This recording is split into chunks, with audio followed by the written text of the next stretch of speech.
Coast to coast, around the world. This is the Wells Report.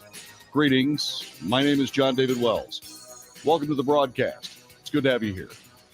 Today is a momentous day in the life of these United States. Because today, the Supreme Court of the United States handed down their final decision on Roe v. Wade. And there are all kinds of implications. And there are all kinds of statements being made, and there are all kinds of threats being thrown out, and there are all manner of ways to essentially stake out political positions and philosophical positions and emotional decisions and all manner of other things. There are all kinds of statements being made. We're going to cover many of them. Roe v. Wade overturned today in a decision released by the United States Supreme Court. This broadcast is essentially news. What we do is we give you the news. We give you analysis, and that is to strip away from editorialization or somebody's opinion what the actual facts are in any given news story. That's the analysis. I draw contrasts between the news and the facts because, as we have seen, the mainstream media sees fit to essentially try to foist their opinions as news on you. Instead of giving you facts to make your own decisions, the mainstream media wants to make your decisions for you. And then fascistly stomp on you if you disagree. That is a huge problem in these United States. This show aims to do something about it. I make a lot of comment about a lot of politics, and the reason is because politics has way too big a place in the American conversation. But I can't ignore it. There are political ramifications of all this, and I can't ignore them. I will report them. Do I have opinions on this decision? I do. Is today going to be the day where we spend a lot of time on them? I don't know yet. Probably not. Because what I'm probably going to do is I'm going to give you all the news you need on this particular decision, and we're going to start right now. This comes from USA Today. USA Today wrote this earlier, specifically John Fritzy. The Supreme Court ruled today that Americans no longer have a constitutional right to abortion, a watershed decision that overturns Roe v. Wade and erases a protective right the High Court established nearly 5 decades ago.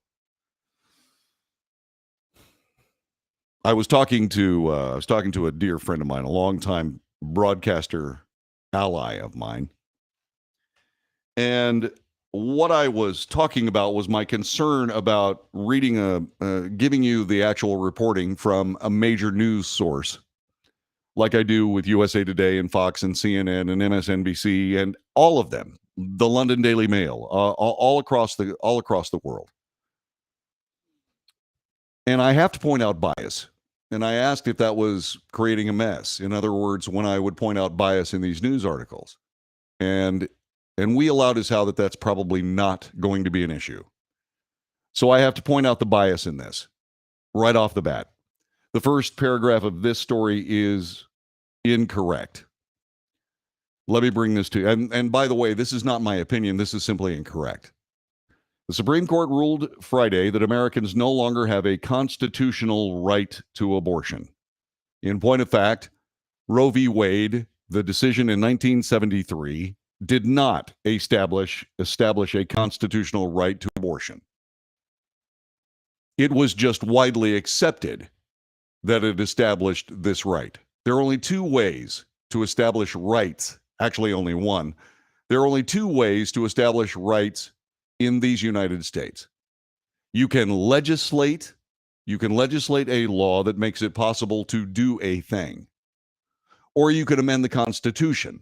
That is a right. The judicial branch of Congress cannot, on its own decision making, create a constitutional right. They should know this. That process has to go through a very stringent amendment process to the Constitution, which has been done before and can be done again. But it requires a very large vote in the Congress of the United States and then requires ratification by the states. You cannot, a branch of government cannot on its own create a constitutional right. And certainly the judicial branch of Congress, or the judicial branch of our government, cannot create a right out of a court decision. That's not the way this works. It's not the way the Constitution is written. In many ways, if not all the ways that matter, the 1973 Roe v. Wade decision was unconstitutional, and people are saying that today. So, getting back to the news story, the Supreme Court ruled today that Americans no longer have a constitutional right to abortion. That's something they didn't have in the first place. It is a watershed decision that overturns Roe v. Wade and erases a reproductive right the high court established nearly 5 decades ago. It doesn't erase anything. It clarifies the place of the Supreme Court of the United States in the government of the United States, the governing of the United States. It righted an egregious wrong that we all should have had something to say about. Let's move on. In the most closely watched and controversial case to arrive at the Supreme Court in years, the majority of justices, all of whom were appointed by Republican presidents, held that the right to end a pregnancy was not found in the text of the Constitution nor the nation's history, which is completely correct. There is no right to an abortion enshrined in our Constitution or in the Bill of Rights. What happened was that means that if there is a right that is not expressly delineated in the Constitution, then the 10th Amendment of the Constitution takes effect, in which the states will make that decision. Okay? Which essentially the Supreme Court renewed today. This is a great day for the Constitution and Bill of Rights of the United States. All these people that are running around screaming and talking about how terrible things are and all the mistakes that have been made by this court are shortly going to realize that this is the American system at work. This is the American government functioning properly for a change. There's another rubric to that. It has to do with the left's willingness to try to enact law through the judicial branch.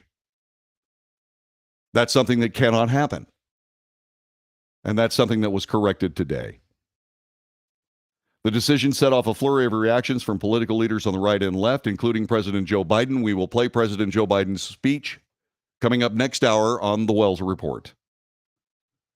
Associate Justice Samuel Alito wrote the opinion for a 6-3 majority upholding a Mississippi ban on most abortion after 15 weeks. There were 5 votes to overturn Roe v. Wade because Justice John Roberts wrote he could not have gone so far to upend one of the court's most recognized precedents. The court's liberal justices dissented. In point of fact, this is indeed a 6-3 majority. John Roberts can do his absolute dead-level best to stand firmly astride the fence, but his opinion, his concurring opinion, is a concurring opinion, so he concurs with the decision of the court. Alito wrote for the majority, Roe was egregiously wrong from the start. Its reasoning was exceptionally weak. The decision has had damaging consequences. It is time to heed the Constitution and return the issue of abortion to the people's elected representatives. The decision instantly shifts the focus of one of the nation's most divisive debates to state capitals. Republican lawmakers are set to ban abortions in about half of the states, while Democrat-led states are likely to reinforce protections for the procedure. Access to abortion, in other words, will depend almost entirely on where you live. Here's a quote. Associate Justice Stephen Breyer, writing for the dissent, quote, "After today, young women will come of age with fewer rights than their mothers and grandmothers had. The majority accomplishes that result without so much as considering how women have relied on the right to choose, or what it means to take that right away." The decision will also play into the November midterm elections, in which control of Congress is up for grabs, though there are signs it may not be as salient for voters as other issues like inflation. In a USA Today Suffolk University poll taken hours before the decision, even those Americans who opposed striking down the landmark decision 2-1 said that the economy would be more important to their vote in November. President Biden, as you will hear shortly, said that this fall Roe is on the ballot. He added that the decision casts a dark shadow over a large swath of the land. Though not expected, the court's decision hit like a political and cultural earthquake, reshaping the relationship between millions of Americans and the government.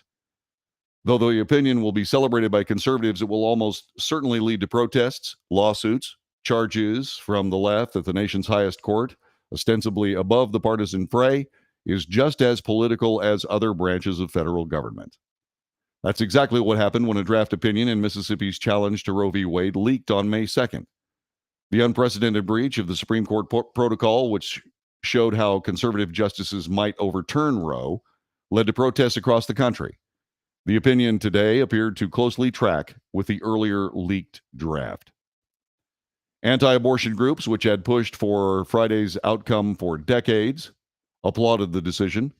Quote, "Today marks an historic human rights victory for unborn children and their mothers and a bright pro-life future for our nation." This from Marjorie Dannenfelser, president of the Susan B. Anthony SBA Pro-Life America. Every legislature in the land, in every state and Congress, is now free to allow the will of the people to make its way through the law through elected representation. Experts say the decision may set off challenges to other rights, like abortion, that have been grounded in the 14th Amendment's guarantee of due process. Many of those have been taken for granted for years, such as the right to same-sex marriage, the right to interracial marriage, and the right to access contraception. I'll pause here in the news reporting to tell you that none of those rights are going anywhere. This is essentially leftist, shall we say, emotion-stirring rhetoric and very little else. None of those things are going anywhere. Absolutely not. In a concurring opinion, Associate Justice Clarence Thomas said the Supreme Court will now reconsider some of those other rights established by the High Court.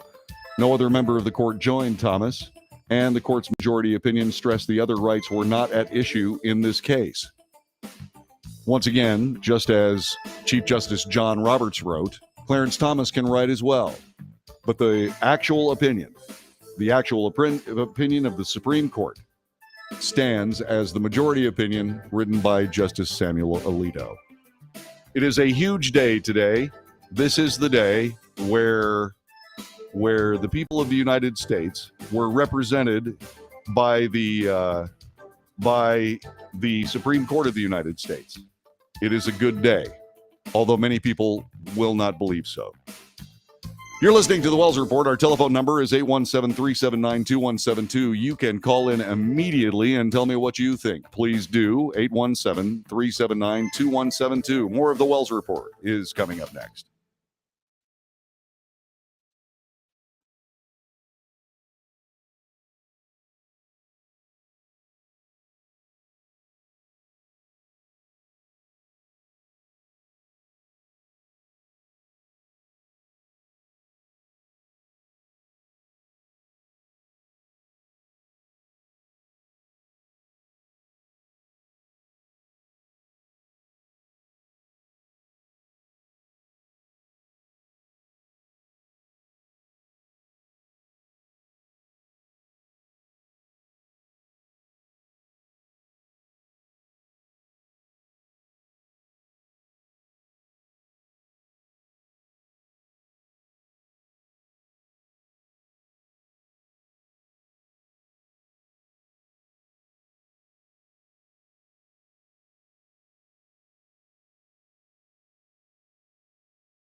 This is the Wells Report. My name is John David Wells. Our telephone number is 817-379-2172.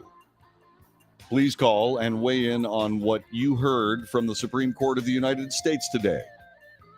Roe v. Wade has been overturned in an historic decision that came down hours ago. You can also find us on text if you'd like to. You can find us on chat. Just go to your nearby streaming service and feel free. We are reporting the story as written by John Fritzy of USA Today.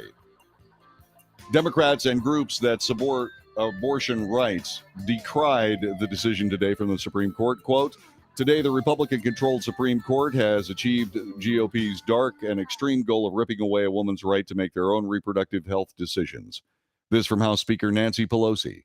Because of Donald Trump, Mitch McConnell, and the Republican Party and their supermajority on the Supreme Court, American women today have less freedom than their mothers.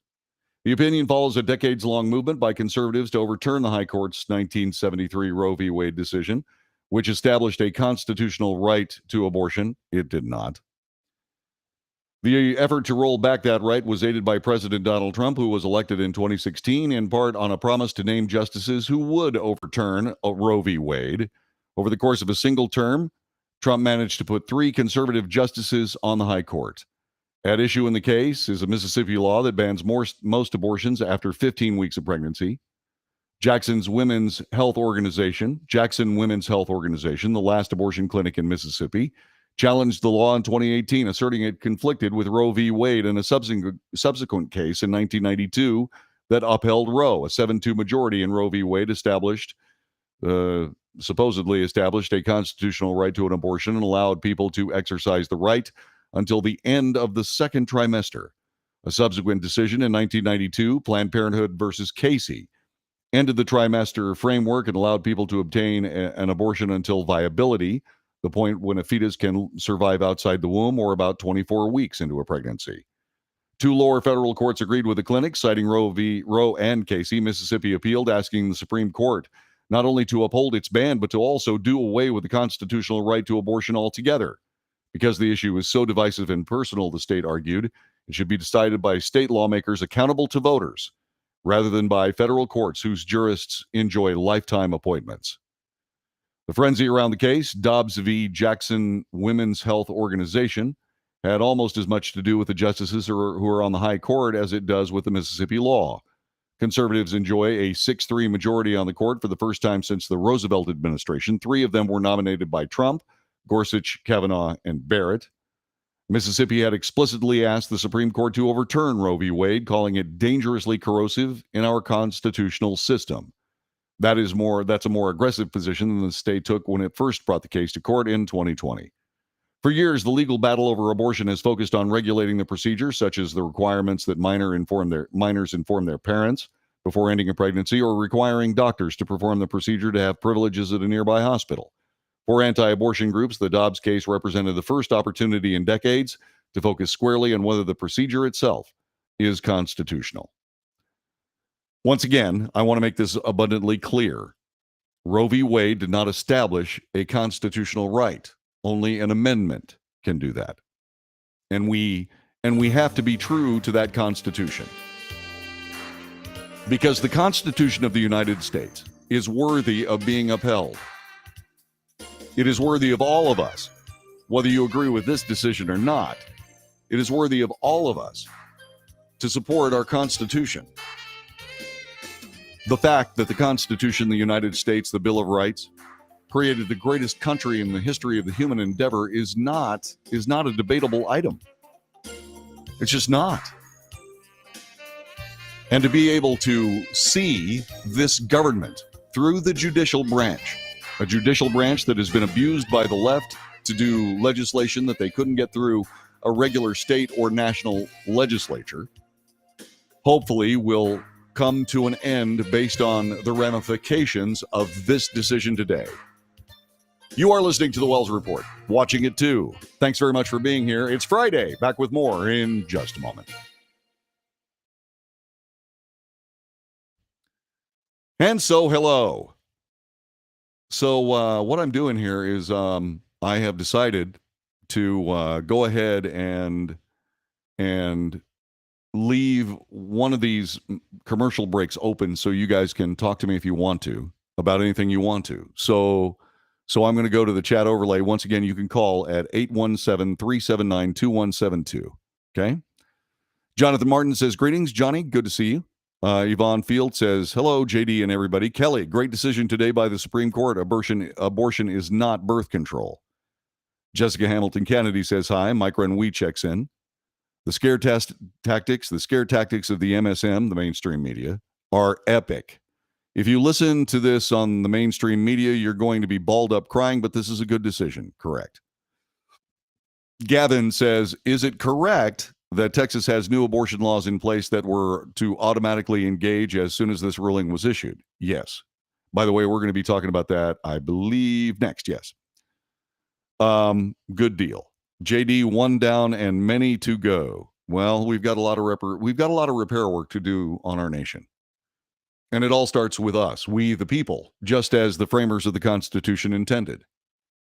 We have to do that work. We cannot shrink from it, nor should we.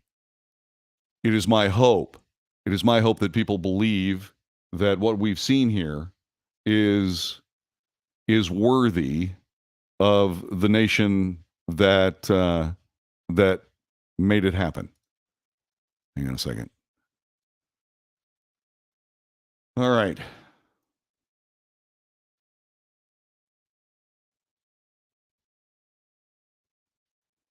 We're going to go through the state by state. It's going to take a while, but it's not like watching paint dry. Let's see, what do we got? Step one, and the people taking their country back. Yeah, perhaps. Let's hope. Yeah, we've got to take this away from politicians. We have to, politicians haven't solved this problem ever since this problem came into the national consciousness in 1970. And what this does is it returns this legal opportunity to a decision about this legal opportunity to the states where it belongs, where it should have never been taken away from in the first place. Because federal judges are not accountable to the people. They are accountable to the law. And we have seen that federal judges will play politics up to and including the Supreme Court of the United States. Hang on just a minute. Okay, be quiet. You're talking to JD, okay? I was talking to Dexter. That's fine. How's Dex doing? I'm good. Hey, Dex, you have a good time at camp? Yeah. I'm glad to hear it.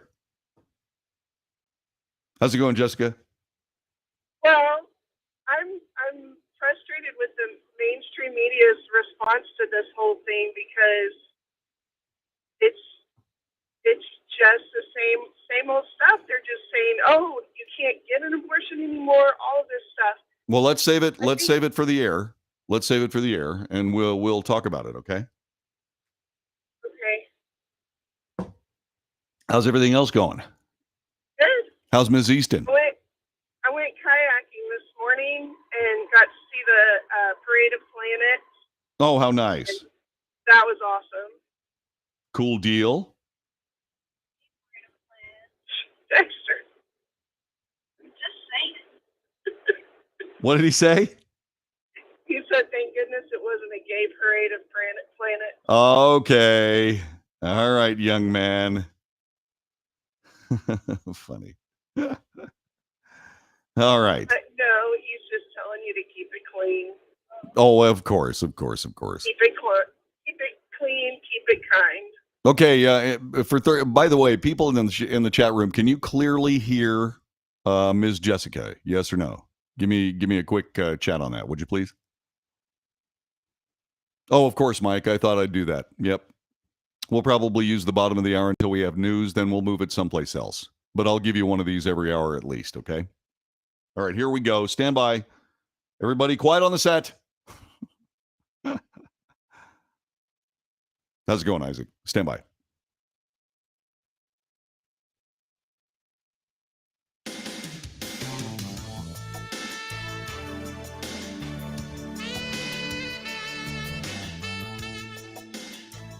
You are listening to the Wells Report. My name is John David Wells, reporting the story today. A very historic decision by the Supreme Court of the United States overturning the 1973 Roe v. Wade decision.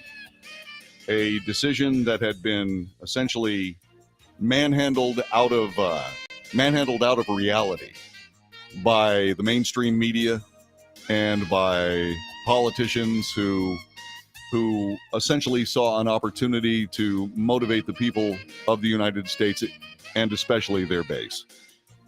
Joining us is Jessica. You can call us too, 817-379-2172. Jessica, welcome to the Wells Report. Good to have you here.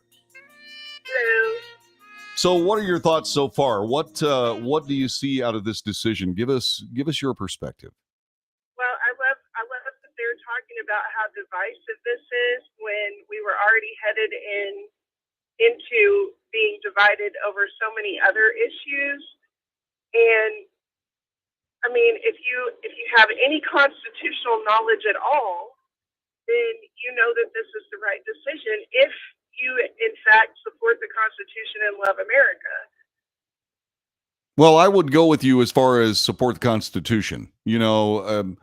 Because when you get into motivations, you start casting aspersions, and so what I'm trying to say is that there are a lot of people out there that feel differently that love America. The question I'm posing here is, as a woman in these United States, as a mother in these United States, do you believe that this decision, whether it's based constitutionally or shall we say philosophically, do you believe this decision advances the people of the United States and this nation? I think it's a good decision for the nation because the destruction of the family has led to the downfall of our society as a whole. All right. Thanks very much, Jessica. I appreciate your time. Thanks for joining us on the Wells Report. You can call too, and by all means do. The phone lines are open for this broadcast. You can call anytime that you'd like and discuss anything that you'd like. Telephone number, well, actually, this particular topic, that's what we're talking about today. Say anything you'd like, whether you agree or disagree or what have you with this Supreme Court decision. Call me and tell me why. 817-379-2172. Across the 50 states, the District of Columbia, there exists a patchwork of abortion law. U.S. Supreme Court decision overturning Roe v. Wade will trigger in some states restrictions that effectively ban abortions. A trigger law is a law that goes into effect now the court has struck down Roe v. Wade. Many of these laws are near full bans. Let's go through the states because you need to know. The Alabama law bans abortion after 20 weeks. Abortions are allowed only when necessary to preserve the life and health of the mother or when the fetus is not viable. State's constitution also bars abortion rights protections. Once again, this is USA Today copy. So please understand you're going to hear some bias here. Alaska, there is no state-imposed threshold for abortion in Alaska. The state legalized abortion in 1970, 3 years before the Supreme Court's decision in Roe v. Wade. 4 years after Roe's decision was handed down, Alaska's Supreme Court ruled that a privacy clause in the state constitution protects a woman's right to choose. Arizona bans abortions after the fetus is viable. Abortion after viability can only be legally performed if the patient's life or health is at risk. Arkansas allows abortions before or after the period of quickening, which is usually between 16 and 20 weeks, unless a person's life is at risk or in cases of rape or incest. California, abortion is allowed in California until fetal viability or after if the pregnant person's life and health are at risk. Abortion rights are enshrined in California's state constitution. Colorado, abortion is legal in Colorado. There's no state-imposed threshold on when a person stops being eligible to have one. Connecticut, pregnant people, they call them pregnant people. Pregnant people in Connecticut may have abortions until the fetus is viable or after if the life and health of the mother is at risk or the pregnant person is at risk. Residents of Delaware can receive abortions until fetal viability or after if the pregnant person's life or health is at risk. A pregnancy can also be ended if the fetus has an anomaly that makes it unlikely to survive outside the uterus without extraordinary medical measures. District of Columbia. Abortion at any stage of pregnancy is legal in the District of Columbia. The nation's capital has long been a safe haven for pregnant people in states that restrict the procedure. Abortion in Florida is allowed up to the third trimester of pregnancy or after if a pregnant person's life and physical health are at risk. However, in July, a new law banning abortion after 15 weeks will go into effect. Still, abortion access is protected by the state's constitution. A privacy amendment to the Constitution was cited to include abortion access under its protections. Georgia prohibits abortions after 20 weeks unless the pregnant person's life and health is at risk. However, the state also has a so-called heartbeat bill on the law, or a heartbeat law on the books, which would ban abortion after cardiac activity is detected inside the embryo.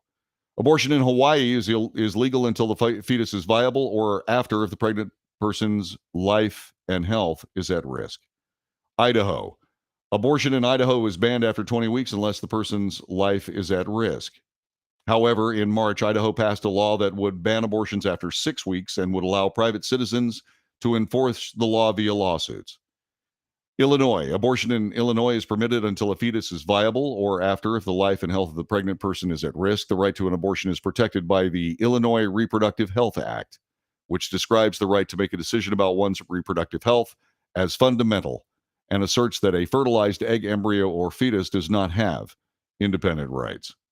Indiana prohibits abortion after 20 weeks unless the life and physical health of the mother is at risk. Since Roe was overturned, Indiana will likely try to ban most abortions. That's an assertion. We'll see. That process requires a legislature comprised of people that were voted into office by the people of Indiana. So USA Today doesn't really get a vote on that. Iowa prohibits abortions after 20 weeks unless life and physical health is at risk. The state Supreme Court, June 17th, ruled that abortion rights are not protected under the state's constitution, striking down a 2018 ruling that said the opposite. Kansas. Abortion in Kansas is prohibited after fetal viability unless the mother's life and physical health are at risk. In 2019, the Supreme Court ruled the state's constitution protects abortion rights. KCUR Kansas City reported at that time. But in August, Kansans will vote on a constitutional amendment that would reverse that ruling. Kentucky. Abortion in Kentucky is prohibited after fetal viability unless to preserve the pregnant person's life or health. Kentucky is one of 13 states that has a trigger ban set to go into effect on today, the decision day of Roe v. Wade, making nearly all abortions illegal in the state with no exception for rape or incest. Louisiana. Abortion in Louisiana is prohibited 20 or more weeks post-fertilization unless the pregnant woman's life and physical health are at risk. Louisiana is one of 13 states that has a trigger ban set to take effect following the overturning of Roe. The ban makes nearly all abortions illegal in the state with no exceptions for rape or incest. Maine. Abortions in Maine are allowed up until fetal viability or if the life and health of the pregnant person is at risk. The right to an abortion in Maine is also afforded statutory protection. The state statute says it is the public policy of the state that the state not restrict a woman's exercise of her private decisions to terminate a pregnancy before viability. Maryland. Abortions in Maryland are allowed up until fetal viability or after if the life and health of the pregnant person is at risk. Abortion rights were made to be protected by law in Maryland after voters in 1992 enshrined a woman's right to choose in state law. Massachusetts. Abortion is allowed in Massachusetts until 24 weeks or if the life and health of the mother is at risk. Abortion rights are protected by law in Massachusetts, which says the Commonwealth shall not interfere with a person's personal decision and ability to prevent, commence, terminate, or continue their own pregnancy, consistent with the state laws. The Commonwealth Supreme Court in 1981 also held the Constitution protects abortion. Michigan. Abortion in Michigan is banned after fetal viability unless the pregnant person's life is at risk.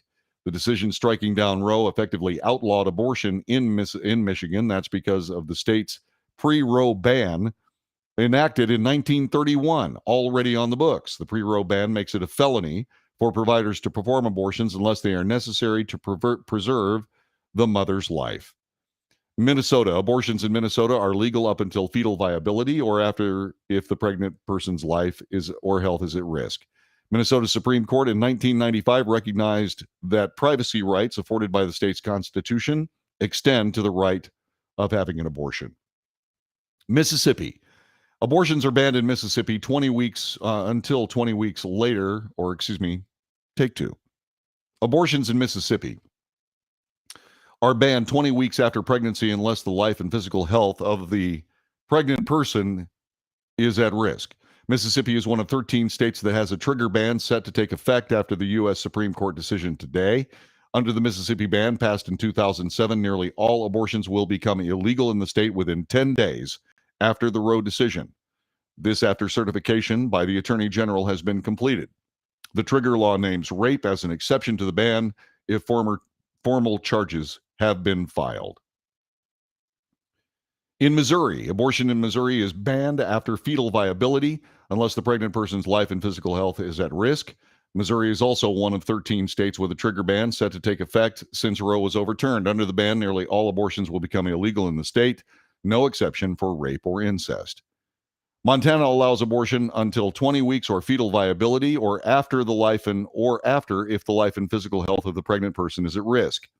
Abortion rights in Montana were confirmed as protected under the state's constitution by the Montana Supreme Court ruling in Armstrong versus the state.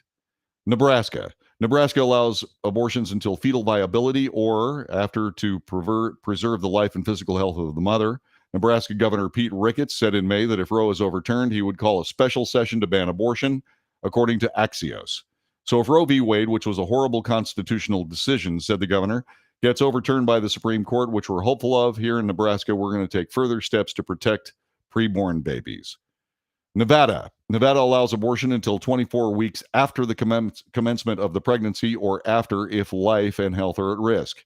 Abortion rights have statutory protection in Nevada. A woman's right to choose was submitted to and approved by referendum in the 1990 general election. New Hampshire. New Hampshire allows abortion until the age of the fetus is at least 24 weeks or after if there's a medical emergency. Abortion rights are not protected in the New Hampshire Constitution or statutes, but there's been no indication that the state will move to ban abortion. New Jersey. Abortion is legal in New Jersey. There is no state-imposed threshold on when a person stops being eligible to have one. Abortion in New Jersey has both constitutional and statutory protection. New Mexico. Abortion is legal in New Mexico. There is no state-imposed threshold when a person stops being eligible to have one. New Mexico repealed its pre-Roe abortion ban in February of 2021 with the Respect New Mexico Women and Families Act. Although abortion rights in New Mexico are not protected by statute or the state constitution, there's been no indication the state will move to ban abortion. New York. Abortions in New York are allowed up until fetal viability or after if the life and health of the pregnant person is at risk. New York on June 14th passed a package of laws meant to bolster abortion rights in the state. The measures include protection for providers from arrest, extradition, and legal proceedings in other states, among other protections. North Carolina. Abortion is legal in North Carolina up to 20 weeks of pregnancy. After that, the abortions are only allowed in medical emergencies when the mother's life or health is endangered. Patients seeking abortions must be counseled, offered an opportunity to see the fetus via ultrasound or listen to its heartbeat, and wait 72 hours before undergoing the procedure.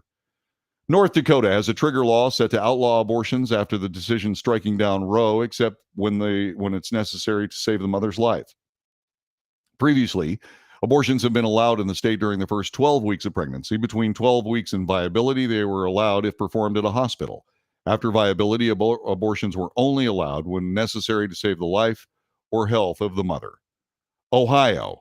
Patients seeking abortion must undergo counseling and wait 24 hours before an abortion, except in medical emergencies. For patients under 18, parental notification and consent or a court order is required with few exceptions. Abortions are not allowed 20 weeks after fertilization, except in medical emergencies and to prevent death or severe injury to the mother. Oklahoma. Oklahoma Governor Kevin Stitt signed the nation's toughest anti-abortion law in May, making abortions illegal except in cases of rape or incest reported to law enforcement or to save the life of the mother. The law also allows private citizens to sue anyone who helps a woman get an abortion. In Oregon, abortion is legal at all stages of pregnancy in Oregon with no notification, consent, counseling, or waiting period requirements. The state passed a law in 2017 enshrining the right to abortion and requiring insurers to cover abortions at no cost. Pennsylvania. Abortion is legal in Pennsylvania until the fetus is 24 weeks old. After that, abortions are allowed to prevent the death or severe injury of the mother. Patients seeking abortion must receive counseling and wait 24 hours. Those under 18 need parental permission or a court order, except in medical emergencies. We have several states left. We're going to tell you everything you need to know about the Roe v. Wade decision, including that it was overturned today by the Supreme Court of the United States. What are your thoughts? You can chat with us if you'd like to. Use the chat window in the streaming service that you're watching, or you can call us at 817-379-2172. That's 817-37... Take two. Yes, 817-379-2172. It's really interesting. The mistakes I make in my radio and my broadcasting right now are different than the ones I used to make. Now I think I've made a mistake, and I make a mistake when I think I've made a mistake. I think I'm progressing.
This is the Wells Report. Thanks for joining us. Our telephone number is 817-379-2172.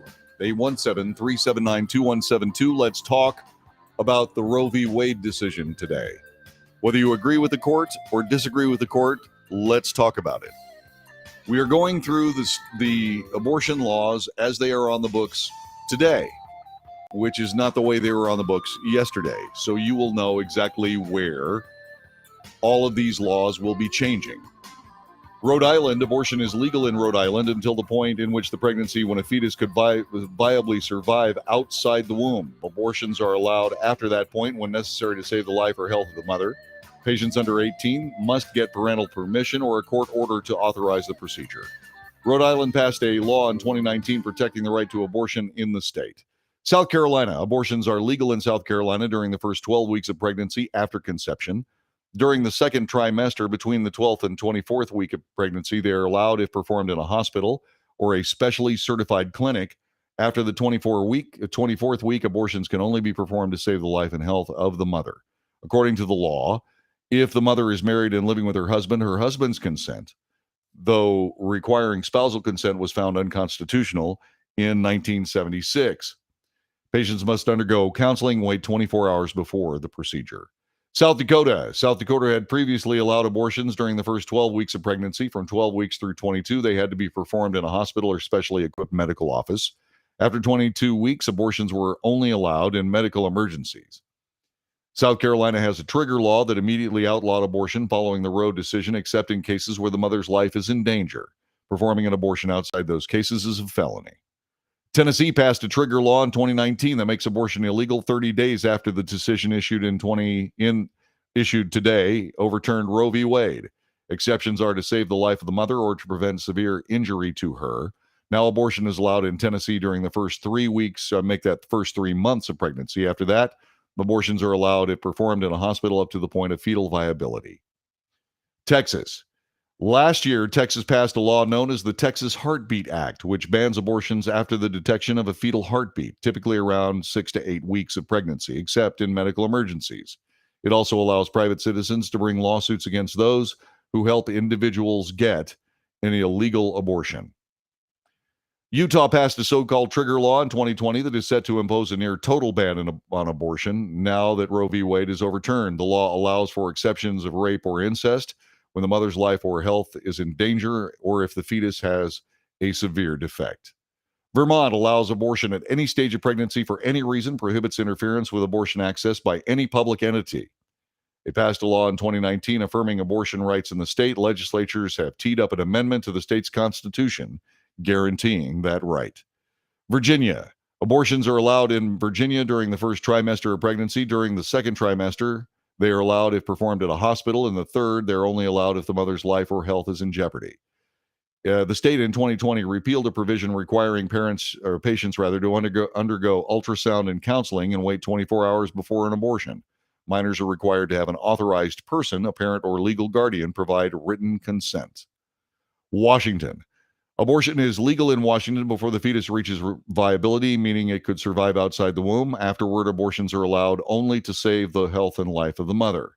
Washington legalized abortion in 1970. It was one of the first states to do so. A state law passed in 2018 required insurers to cover abortions, and earlier this year, a measure that bans the state from prosecuting or penalizing women seeking abortions or those who help them.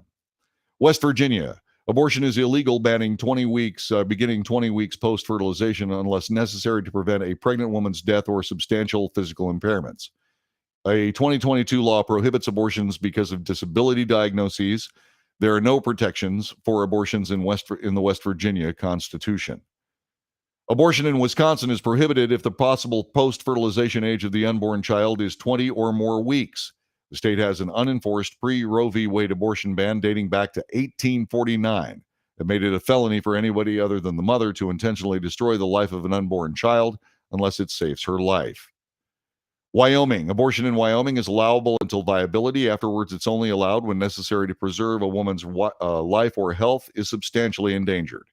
Wyoming enacted a trigger law in 2022 set to take effect 5 days after the ruling, striking down Roe v. Wade, except where there's a serious health risk or death of the mother or the pregnancy is the result of incest or sexual assault. And those are the laws. That's what we have. And so that is the state of play in the post-Roe v. Wade United States of America. What are your thoughts? You can reach us via text, you can reach us via chat, or you can certainly reach us via phone. Telephone number again is 817-379-2172. That's 817-379-2172. Let's see. Just found out the YouTube video that I see is blurry and I can't make out the chat. How annoying. I don't know. Got worse yesterday, but it's even worse today. Not seeing the problem here. Might be your equipment, buddy. Why don't you do it at F5? Why don't you do a reset and see if that works?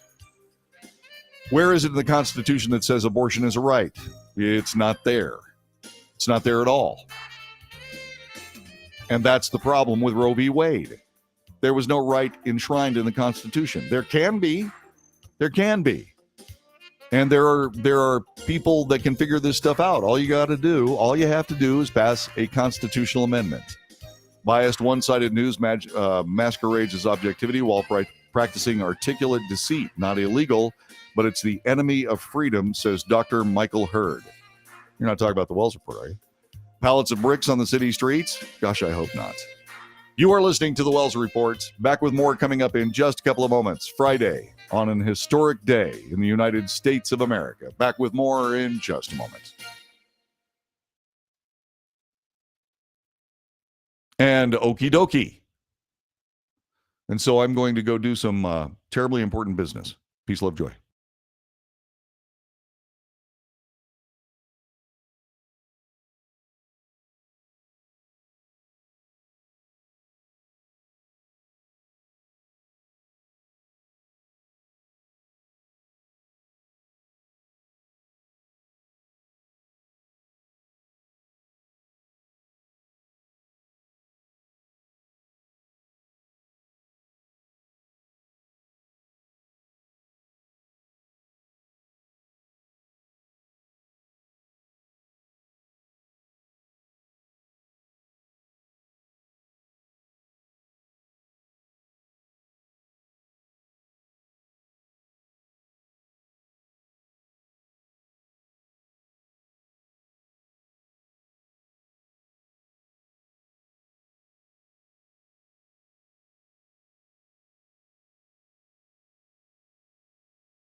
Howard.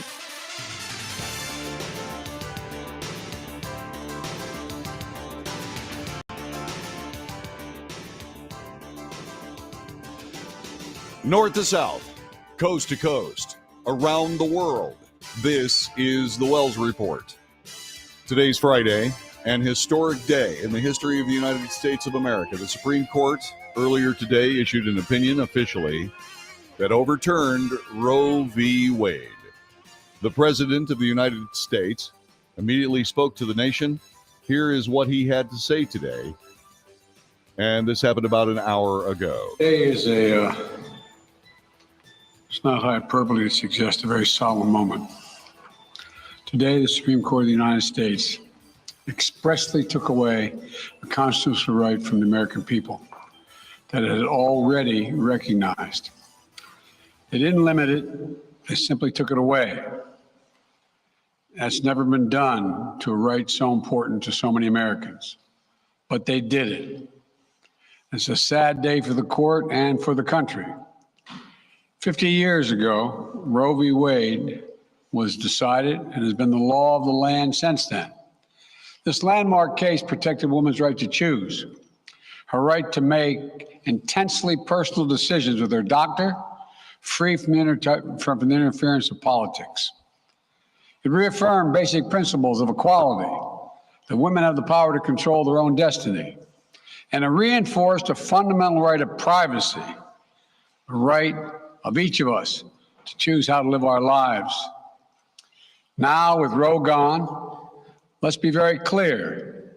The health and life of women in this nation are now at risk.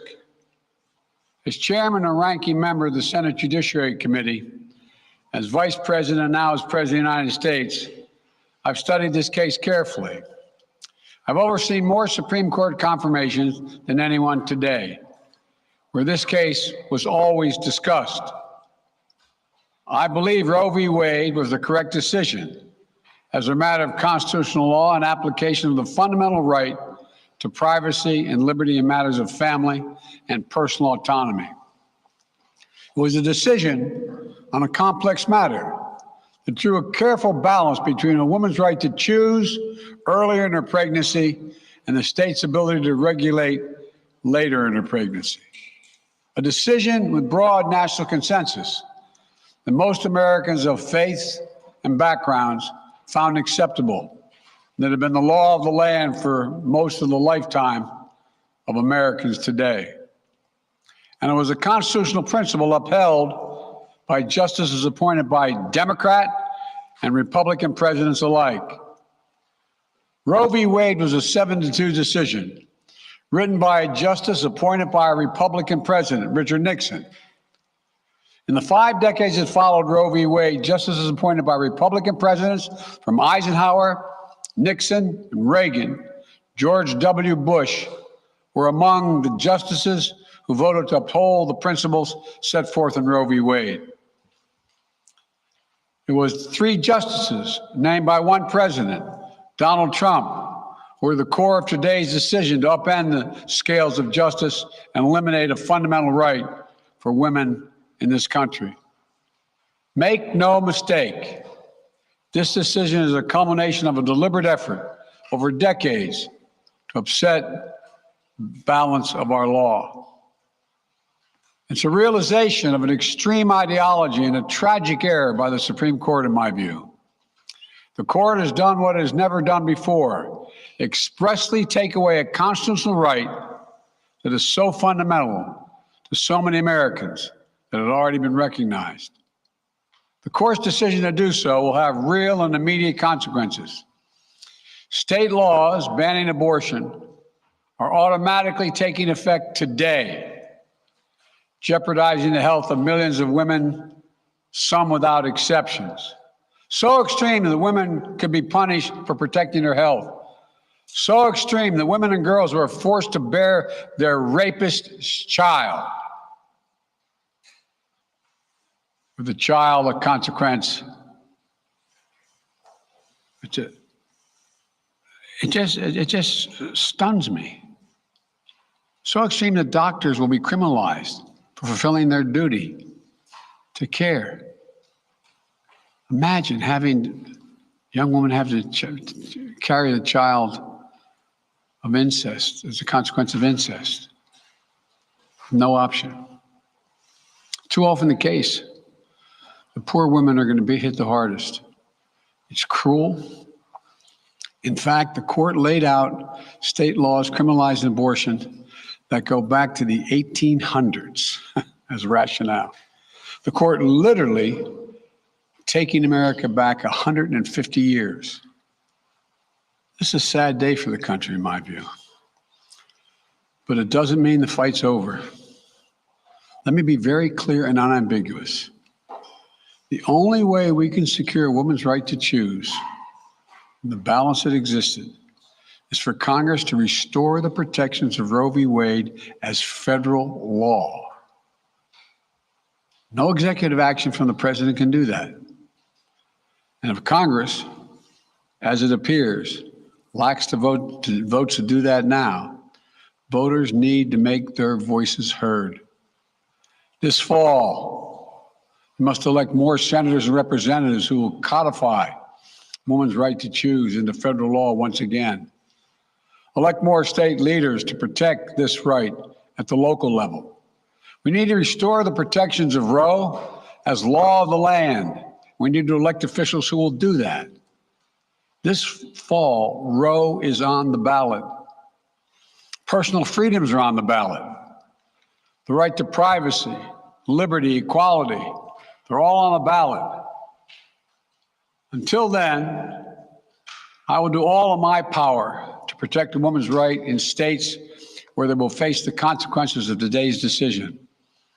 While the court's decision cast a dark shadow over a large swath of the land, many states in this country still recognize a woman's right to choose.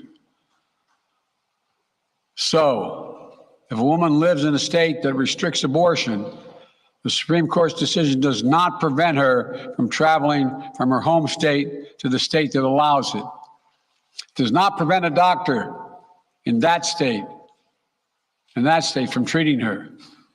As the Attorney General has made clear, women must remain free to travel safely to another state to seek care they need. My administration will defend that bedrock right. If any state or local official, high or low, tries to interfere with a woman's exercising her basic right to travel, I will do everything in my power to fight that deeply un-American attack. My administration will also protect a woman's access to medications that are approved by the Food and Drug Administration, the FDA, like contraception, which is essential for preventative health care, mifepristone, which the FDA approved 20 years ago to safely end early pregnancies and is commonly used to treat miscarriages. Some states are saying that they'll try to ban or severely restrict access to these medications. But extremist governors and state legislators are looking to block the mail or search a person's medicine cabinet or control a woman's actions by tracking data on her apps she uses are wrong and extreme and out of touch with the majority of Americans. The American Medical Association, the American College of Obstetricians and Gynecologists wrote to me and Vice President Harris stressing that these laws are not based on evidence and asking us to act to protect access to care. They say by limiting access to these medicines, maternal mortality will climb in America. That's what they say. Today, I'm directing the Department of Health and Human Services to take steps to ensure these critical medications are available to the fullest extent possible. And the politicians cannot interfere in the decisions that should be made between a woman and her doctor. And my administration will remain vigilant as the implications of this decision play out. I've warned about how this decision risks the broader right to privacy for everyone. That's because Roe recognized the fundamental right to privacy that has served as a basis for so many more rights that we've come to take for granted, that are ingrained in the fabric of this country. The right to make the best decisions for your health, the right to use birth control, a married couple in the privacy of their bedroom, for God's sake, the right to marry the person you love. Now, Justice Thomas said as much today. He explicitly called to reconsider the right of marriage equality, the right of couples to make their choices on contraception. This is extreme and dangerous path the court is now taking us on. Let me close with 2 points. First, I call on everyone, no matter how deeply they care about this decision, to keep all protests peaceful. Peaceful, peaceful, peaceful. No intimidation. Violence is never acceptable. Threats and intimidation are not speech. We must stand against violence in any form, regardless of your rationale. Second, I know so many of us are frustrated and disillusioned that the court has taken something away that's so fundamental. I know so many women are now going to face incredibly difficult situations. I hear you. I support you. I stand with you. The consequences and the consensus of the American people, core principles of equality, liberty, dignity, and the stability of the rule of law demand that Roe should not have been overturned. With this decision, the conservative majority of the Supreme Court shows how extreme it is, how far removed they are from the majority of this country. They've made the United States an outlier among developed nations in the world. But this decision must not be the final word. My administration will use all of its appropriate lawful powers, but Congress must act. And with your vote, you can act. You can have the final word. This is not over. Thank you very much. More to say this in weeks to come. Thank you. The president of the United States, following that speech, turned and walked straight out of the room in which he was speaking, did not take any reporters' questions. And that was, of course, the president of the United States and his comments regarding the decision today on Roe v. Wade, a decision that turned aside a 1973 decision by that very Supreme Court regarding what has been called abortion rights. Remember, constitutionally, it is impossible for the judicial branch of our government to legislate a right through a court decision. They can't do it. It was an unconstitutional decision in 1973. And now it has been reversed. Are there implications? Yes. Will they ignite a debate? Yes. But even in this speech, the President of the United States is evoking something that is completely and totally correct, that there is a legislative remedy for those people who believe that there should be a right to abortion in the United States. What are those implications?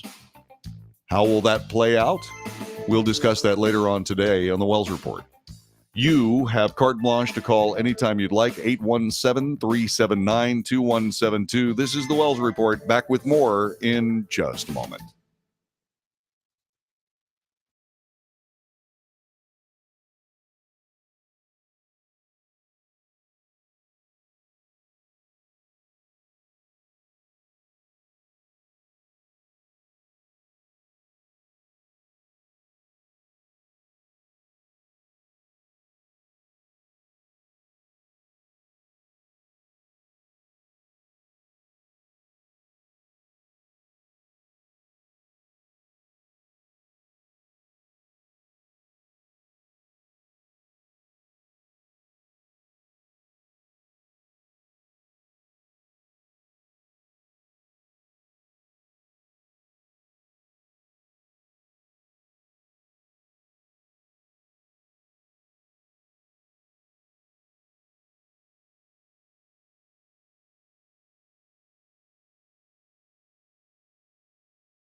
This is the Wells Report on an historic day in the United States of America. Roe v. Wade overturned today in a 6-3 decision. We just heard from the President of the United States. A former president weighed in as well. Politico reports about an interview that President Trump had on Fox News today. Former President Donald Trump credited divine intervention for the Supreme Court's decision overturning decades of precedent protecting America's right to abortion access. God made the decision. This brings everything back to the states where it has always belonged. This is following the Constitution and giving rights back when they should have been given long ago. In other words, this puts the decision back in the hands of the state. And that is the way it should be. Trump's 3 appointees to the court, Justices Neil Gorsuch, Brett Kavanaugh, and Amy Coney Barrett, who form the backbone of the 5-4 majority, which is not a 5-4 majority. It is a 6-3 majority. Strange that Politico would get that wrong. That throughout the past decisions upholding abortion rights, Kavanaugh and Barrett replaced former Justices Anthony Kennedy and Ruth Bader Ginsburg, who had backed abortion rights. Again, this is incorrect. Ruth Bader Ginsburg had very strong dissents against the Roe v. Wade decision. She had a major problem with the fact that suddenly there was a right enshrined in the United States by virtue of a decision of a court, which is not the way it goes. So once again, Politico is not reporting the truth. They are reporting what is slanted political journalism, if you want to call it journalism. And also, by the way, there was a concurring opinion with Chief Justice John Roberts. That was a concurring opinion. The official opinion is 6-3, not 5-4. Once again, people who purport to be experts on reporting the news are simply not doing the job. Continuing, this decision and others from the court that have been hailed by conservatives were only made possible because, this is President Trump, were only made possible because I delivered everything as promised, including nominating and getting 3 highly respected and strong constitutionalists confirmed to the United States Supreme Court. That was in a statement that President Trump issued today. It was my great honor to do so. Trump's Friday statement contrasted with his reaction to an interview with the New York Times to a leaked draft of the court opinion in May. I never like to take credit for anything, said President Trump, referring to the role he played in changing the makeup of the court. Justice Samuel Alito, who authored the majority opinion, and Clarence Thomas, who wrote a concurrence, were appointed by President George W. Bush and George H.W. Bush, respectively. The constitutional right to an abortion was in place almost 5 decades before it was overturned this morning. Following the decision, several states were expected to immediately ban the procedure, with some poised to potentially implement criminal penalties for abortion providers or patients. Former Vice President Mike Pence was among dozens of conservative political figures who celebrated the High Court's decision. Pence, a longtime abortion rights opponent, according to Politico, went further, calling for a nationwide abortion ban. Now that Roe v. Wade has been consigned to the ash heap of history, we must not rest, we must not relent until the sanctity of life is restored to the center of American law in every state in the land, the former vice president wrote on Twitter, thus making the same mistake that President Biden makes when what he does is ignores the Constitution and essentially, for all intents and purposes, decides that what he should do is the federal government should dictate terms. Not correct. Mike Pence made a mistake, one of his rare ones. The Supreme Court of the United States, 6-3 majority, overturns Roe v. Wade in just this very straightforward news reportage. On the Wells Report, we've already found bias and outright inaccurate reporting. You can expect that to continue. Coming up in just a couple of moments, some of the other political reactions to this decision today.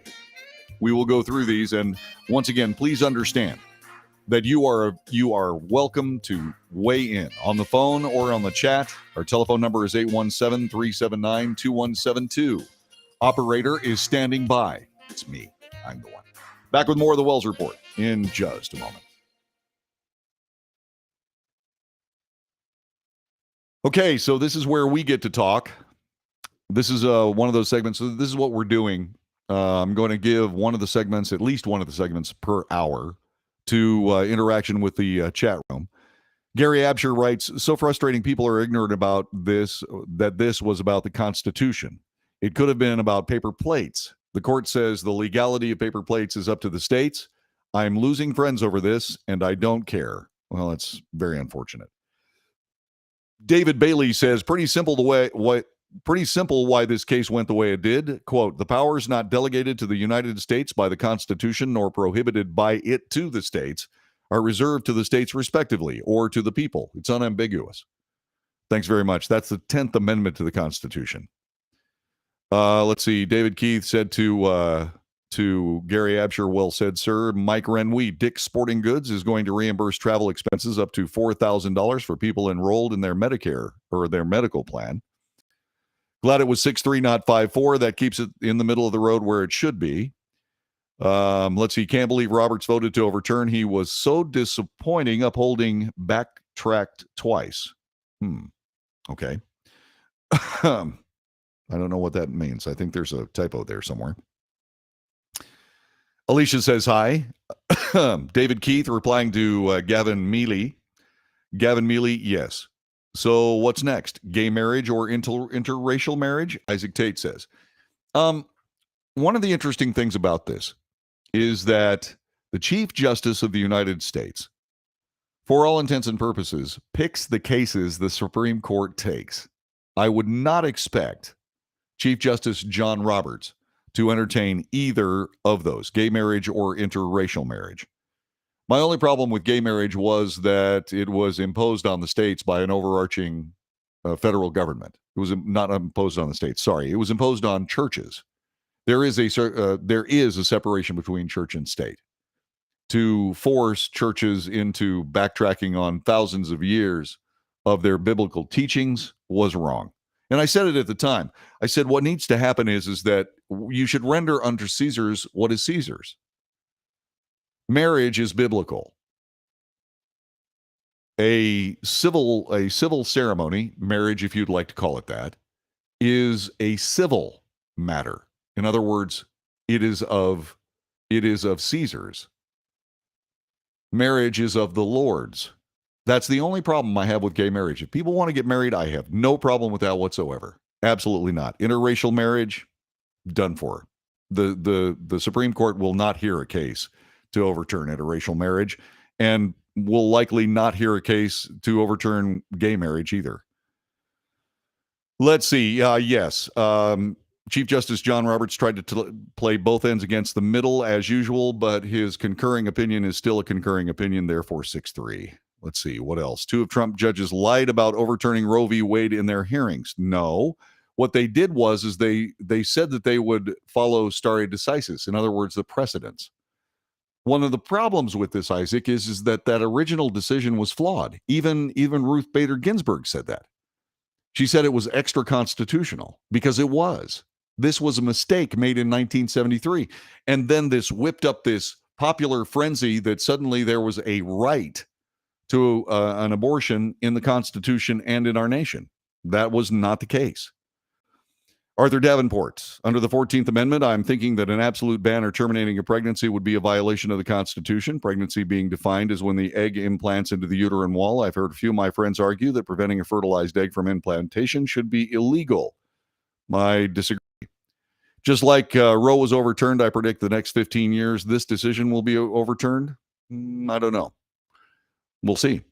Biden approval ratings may be low. The Supreme Court approval ratings are in the trash, 25%. I'm not sure about that. But once again, remember where those polls are and who's taking them. Okay. Let's see. Kyle Clark. Welcome back, JD. Good to have you back. Good to be back, Kyle. Thanks very much for joining us. Jeff, waiting for protests. The PC correct term for a liberal riot. I hope not. I guess Bro versus Topeka board is next. Overturn it too. I don't know what. I'm not familiar with that case. Arthur Devon, nationwide ban. What about the Constitution? Exactly. That can't happen. The states have to decide. Brown. Oh, okay. Brown versus education. Yeah, no, it's not. By the way, it was already reversed once.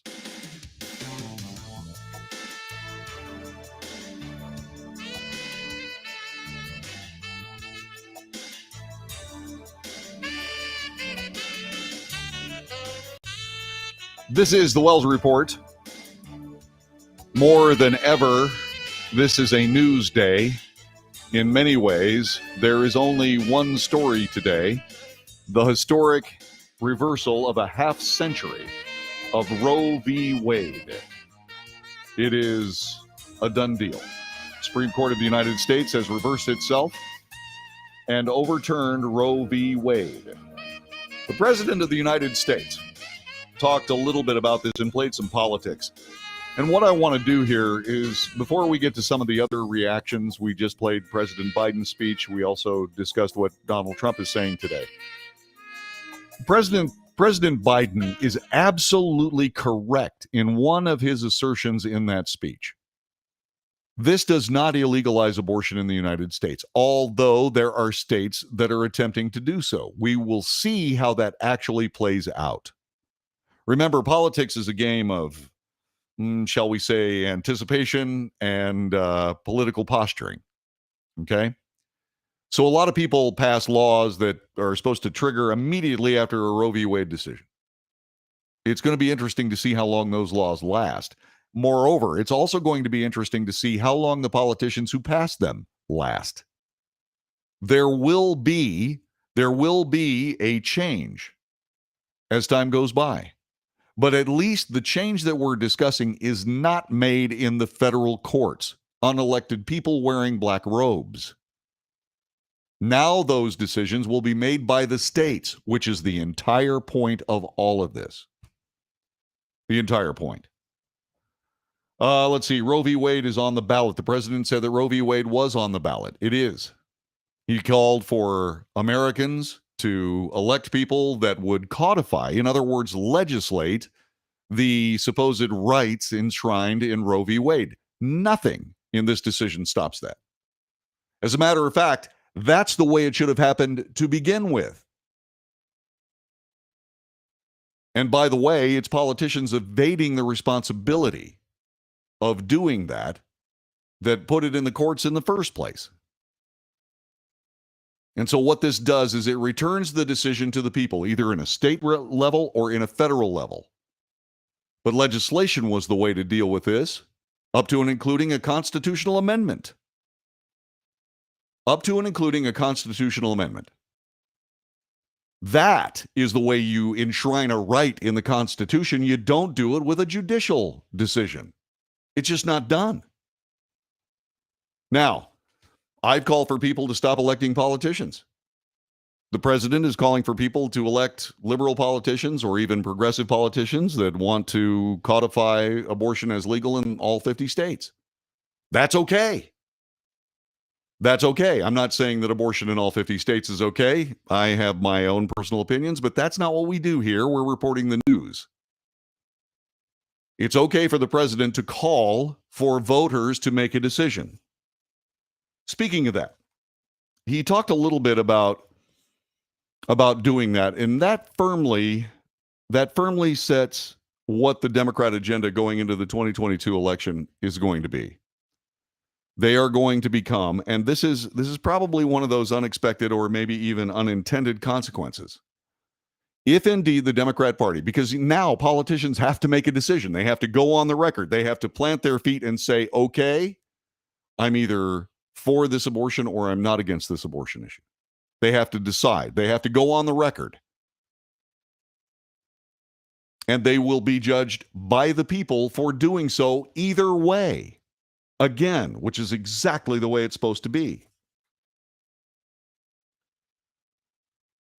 Now, the unintended consequence is that in going this direction, because of this accountability politically that has now been given back from the Supreme Court to the people of the United States, the Democrat Party has a chance to brand itself as the pro-abortion party. They will try to say it's pro-choice. That will be the spin coming out of the mainstream media. But pro-choice is a myth. Pro-choice is a political term. It's pro-abortion. The Democrat Party, I'm not sure the Democrat Party wants to be known as the pro-abortion party. They can't call it that. But you cannot vote, or well, I'm not going to say it that way, but voting on a euphemism is always risky. By the way, he also blamed President Trump. Is there anything the Democrat Party can do, or should do, or will do that does not involve taking a shot at President Trump? The answer is no. And that is also forcing them to look into the rearview mirror. Will President Trump run in 2024? I don't know. I do not know. People have asked me, would I vote for President Trump a third time? Yeah. Unless there was a better candidate. I'm waiting to hear from Mike Pompeo. I'm also, by the way, waiting to hear from Tulsi Gabbard, too. Just to throw that out there. Okay, Tulsi Gabbard has a real bead on the United States of America. I used to say that President Clinton was the last Democrat president. The others are leftist progressives. But there are people like Joe Manchin and Tulsi Gabbard in that party that are still American and still constitutional. We owe it to ourselves to at least listen to what they have to say. We do. Then he evoked this concurring opinion issued by Justice Clarence Thomas, which calls for a reevaluation of other decisions made by the court. And that's something that Isaac was bringing up, Brown versus Board of Education. I doubt very sincerely that that's going to be dealt with again because a racist court ruled one way and then a non-racist court ruled another way. I doubt very sincerely that court, the Supreme Court, is going to go for a third bite at Brown versus Board of Education. And that's good, okay? Brown versus Board of Education is fine. As far as some of these other things, contraception, gay marriage, interracial marriage, although interracial marriage is, it's sort of like saying that all wagon wheels have to be made out of oak instead of pine. It is so archaic at this point that it's pointless. I doubt it would make it out of the federal court system, to be perfectly honest with you. As far as gay marriage is concerned, like I've said before, I have one issue with gay marriage, that it was imposed on the churches in a fascist way, and that was bad. And it shouldn't have happened. That itself is unconstitutional under the First Amendment of the Constitution. So Thomas can say anything he wants to regarding any of that. But gay marriage in these United States, aside from this one caveat about having it imposed on the churches instead of allowing the churches to make their own decisions. And as far as interracial marriage and contraception and so on, none of that's going anywhere. None of that is going anywhere. It is a political career ender to deal with any of that stuff. And probably, it's just passé. Many of these things are simply passé. There was a great huge hue and cry over the pill. This oral contraception for women. It was huge. But that made the country better. It did. It made the country better. And the technology that's available renders most of these hysteric reporting about how this is going to change everything and people are going to back alleys and that's garbage. That's simply garbage. It's like the rape and incest thing. If you've been raped or you've been a victim of incest and so on and so forth, as soon as it's found out, people are given Plan B pills. That contraception is not going anywhere. Absolutely not going anywhere. And nor should it. Nor should it. But I'm going to say this. If you believe there should be a right to have an abortion in the United States, by all means, work through the legislative process to make it happen. If that's what you believe, make sure that you do it the way it's supposed to be done as per the Constitution of the United States. Because these politicians have been able to exploit this so-called right from the judicial branch. What they should have done is they should have censured the Supreme Court for trying to make law from the bench. We want these politicians on the record on this issue. And you know what I bet will happen? It will stop being an issue. As a matter of fact, as soon as people put themselves on the record, that ends the issue right there. Now, knowing politicians' willingness to evade pain or accountability, I would suggest the following. If you are a politician, listen to me. Listen to me. Introduce legislation, nationally or on a state-by-state basis. Institute or introduce legislation that codifies in American law when a life begins. Have the debate. Bring out the science. Bring out all of it. Have the politicians vote. Create a law. We already have a law telling us when your life ends. It's when your heart stops. We need a law that discusses when life begins, and that ends all of this for all time. I have absolutely no problem whatsoever with the concept that women have the right to control their own bodies. They do. Absolutely they do. But just like anybody else, they don't have the right to control somebody else's body. And if that baby is a person, that's somebody else's body. When does that actually happen? As we went state by state to tell you what the new abortion laws would be and what the abortion laws are at this particular moment. Most of those states say that abortion is legal up until viability. Okay. That's somewhere around 24 weeks in a 40-week pregnancy. Science pushes that sooner and sooner and sooner. Some people say 20 weeks. That's probably more likely. I think that there is a great bookend. When your life ends, when your heart stops. I say your life begins when your heart stops, or starts rather. That would be a nice bookend. That would be consistent. But that would also be something that I don't agree with. Because I happen to believe that life begins at conception. That's what I believe. But my beliefs are not what should be used as a litmus test or should be as some sort of standard for the people of the United States because other people disagree.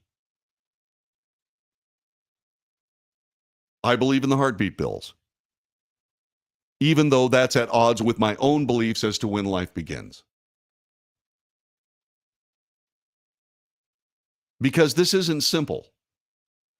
This isn't just cut and dried.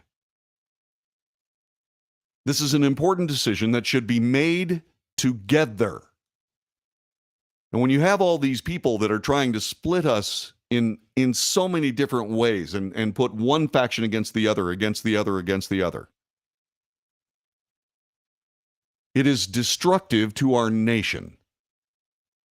There are things we should rally around. One of them is the Constitution of the United States. The other is a law that says, when does life begin? We need to have that discussion. We need to have that discourse. We need to have those laws introduced and written and debated and voted on. People should be on the record on this. And then we should be done with it. I have long said that politics loves an issue, loves a problem, but hates a solution.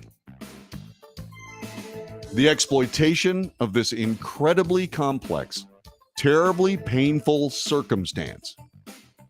When and why and where and how to end a pregnancy has tortured this nation long enough. At least now, the people of the United States have direct input on what happens in their state. Now, a responsible federal government would come up with a law determining when life begins. There are more wins in this than losses. We're going to be talking a little bit more about some of the reactions to this, get back into the news aspect of this, and we'll do that coming up in just a couple of moments. You're listening to the Wells Report for Friday. Thanks very much for being here.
You are listening to the Wells Report. My name is John David Wells. Roe v. Wade was overturned today. It is an historic day. There is one story today, and we are discussing it. We've talked about the actual decision itself. We have talked about the reactions. We have listened to you and will continue to listen to you. You can join the chat or you can call us at 817-379-2172. The Wells Report is a news broadcast. I've been reporting that news, and today this is the news. Let's bring you some of the words of some of the political leaders of our nation The Supreme Court's decision to overturn Roe v. Wade has thrown the nation into a health care crisis, according to Vice President Kamala Harris. Millions of women will go to bed tonight without access to health care and reproductive care that they had this morning, without access to the same health care or reproductive care their mothers and grandmothers had for 50 years. Well, the euphemism of health care is, I think, personally, this is just my personal circumstance, intellectually dishonest. I think to couch it in that term is, like I said, intellectually dishonest. And by the way, all these people that are standing up from the left saying that a woman has a right to choose, and this is a privacy decision made between herself and her doctor, seem to forget that these are the same politicians that have been working as hard as they possibly can on government health care. And strangely, leftist women across the nation have said nothing about the fact that if indeed, say for example, Obamacare had really taken hold in the United States, that the government of the United States would employ the doctors, and therefore the doctors would be instruments of governmental policy. So the brave statement of nobody's going to tell me what to do with my body unless, of course, it's a liberal politician, that is the reality of all of this. You know, if there's one thing that I could wish on the American people, I wish that we could be more discerning of hypocrisy and that we could call that hypocrisy out and indeed make politicians pay for practicing it. I wish we could do that. We'll see. For nearly 50 years, we talked about what Roe v. Wade protects, said Vice President Harris. Today, as of now, of this minute, we can only talk about what Roe v. Wade protected, past tense. Well, like I said, the Constitution says the states will have the rights to determine these things, not specifically enumerated in the Constitution or prohibited to them by the Constitution. Welcome to America, VP Harris. Representative Alexandria Ocasio-Cortez said the Friday ruling will not make abortions go away, but will only make abortions more dangerous for people, especially the poor and marginalized. Ocasio-Cortez protested alongside hundreds of demonstrators in front of the Supreme Court after the ruling. In the opinion issued by Sam Alito, Justice Alito, he points out that the damage to the black family of the United States because of the Roe v. Wade decision was undeniable. He was correct. It is undeniable. Planned Parenthood, a fixture in all of those communities, Planned Parenthood has been there aborting babies of the very same people that AOC is talking about, the poor and marginalized, for decades, using government funding to do it. In the black community alone, Planned Parenthood has completed 55 million abortions. The mortality rate, the murder rate, all of those rates, the sickness rate that kills people in those same years probably don't add up to 5 million people. But to round the numbers off, the United States of America is missing 50 million black Americans just because of Planned Parenthood. That's my opinion. That is my estimate. No one can say that we are not missing black American citizens because of Roe v. Wade. When you think about these genocides of socialist governments, you have to add this one to this government because of this decision. That is not too strong a statement. That is something that's just swept under the rug. That is just something that's pushed away from the American consciousness. I believe I'm the only person that reports this story. But it's undeniable. We're missing 50 million black Americans.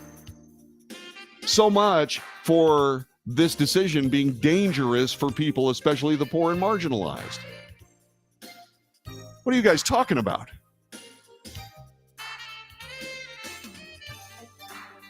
We need those people.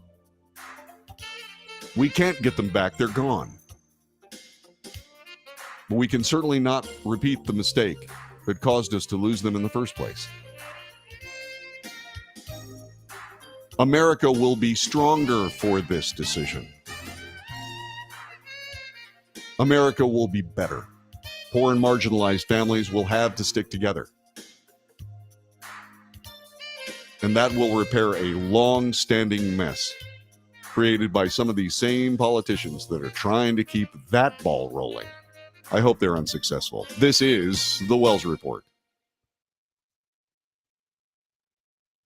Thanks for joining us. I'm glad you're here. We shall return in approximately 6 minutes.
16 hours.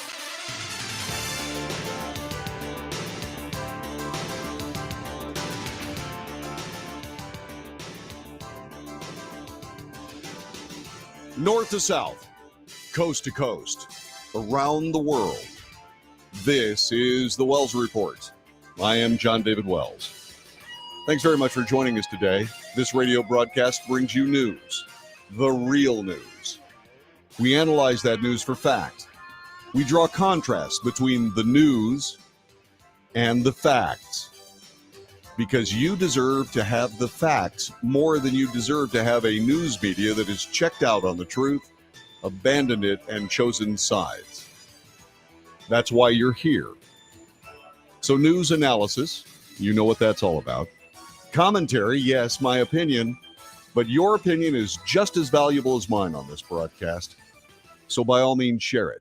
Just because I say something doesn't mean that you have to immediately line up in a perfect formation. I am a first sergeant in the Texas State Guard, by the way, and so formations are important to me. But just because I say something doesn't mean it's either news or something that should be held to your bosom as the absolute truth. No, the facts in the news, the more the facts, that's the truth. What I say about that is my opinion. I invite your opinion. Here's the telephone number, 817-379-2172. We actually took a call today.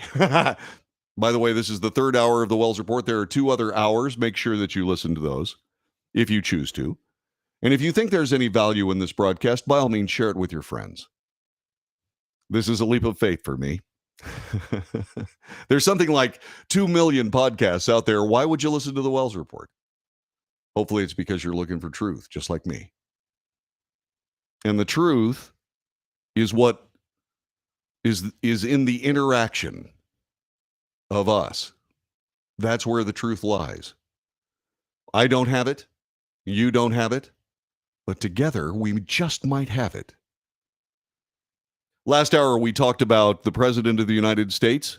He immediately took to the airwaves, coast to coast, and he made a speech.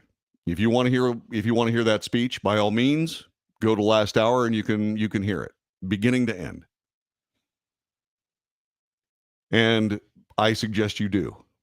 There's also a very good article in USA Today that we covered in the first hour that talks about the abortion laws in place both before and after this decision today that you should read. It's in USA Today. By all means, go and get it. It's an important, it is a very important decision. As a matter of fact, it's so important, I'm going to put it on the chat room. I missed the call. Dang. Alicia, did you try to call? We'll call back. 817-379-2172. You can call. I can pick up the phone right now. I can do it right this minute. So call. We were talking about Alexandria Ocasio-Cortez, who said that today's ruling will not make abortions go away, but will only make abortions more dangerous for people, especially the poor and marginalized. I can't speak for all the poor and marginalized, and there are certainly Black Americans who are not poor or marginalized. But the fact that one organization that practices abortion in all of those neighborhoods is responsible for the loss of 50 million Black Americans. 50 million. So when Alexandria Ocasio-Cortez says, quote, people will die because of this decision,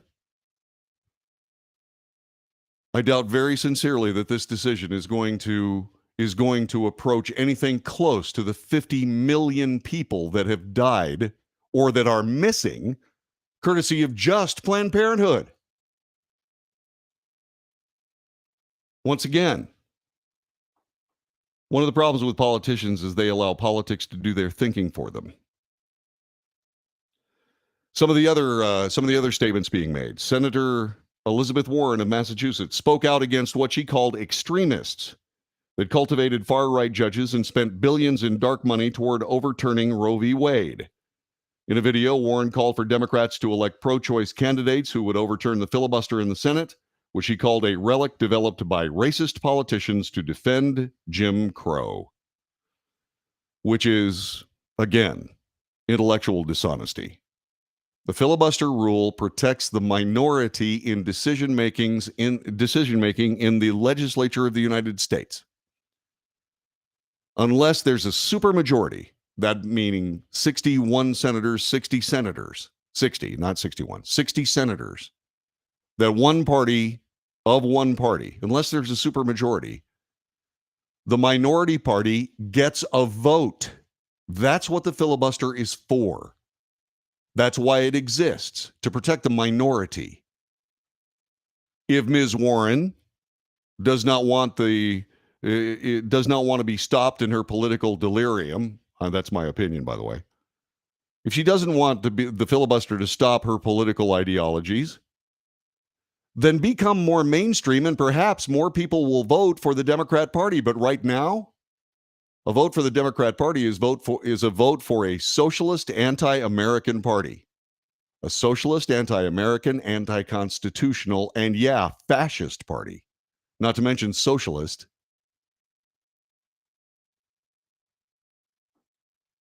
Warren also pushed senators to expand the Supreme Court, an idea that she said is not new or radical.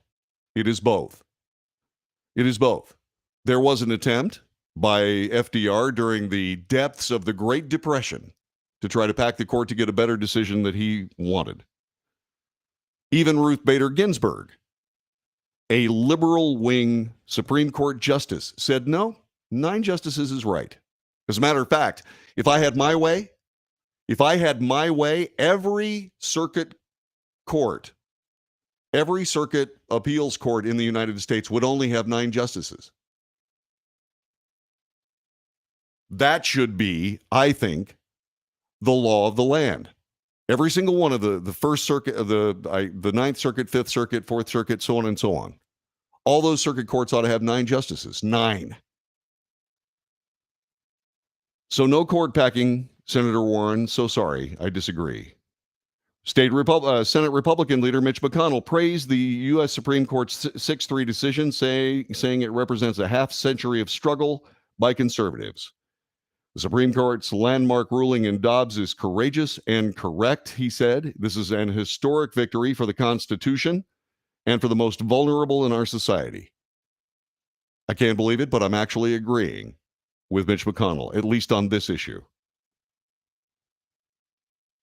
During Donald Trump's single term as president, McConnell was pivotal in reshaping the judiciary. He shepherded dozens of conservative judges into the bench, including 3 high court nominees, Gorsuch, Kavanaugh, Barrett, that tilted the Supreme Court to its current conservative majority. In May, the GOP leader acknowledged in an exclusive interview with USA Today that a national abortion ban is possible in Congress. I have some thoughts on that. That is Mitch McConnell in a very strange and perverse way, inviting the Democrat Party to act. What he's doing is playing chess. He knows the damage that the Democrat Party would take if they become the party of abortion, which is what the president called the party to do, and moreover called on voters of America to provide more Democrat politicians who will run on the issue of abortion, thus making the Democrat Party a party of abortion. One of the things about the Roe v. Wade decision is that it protected politicians from having to be on the record on this issue. And so it became a football.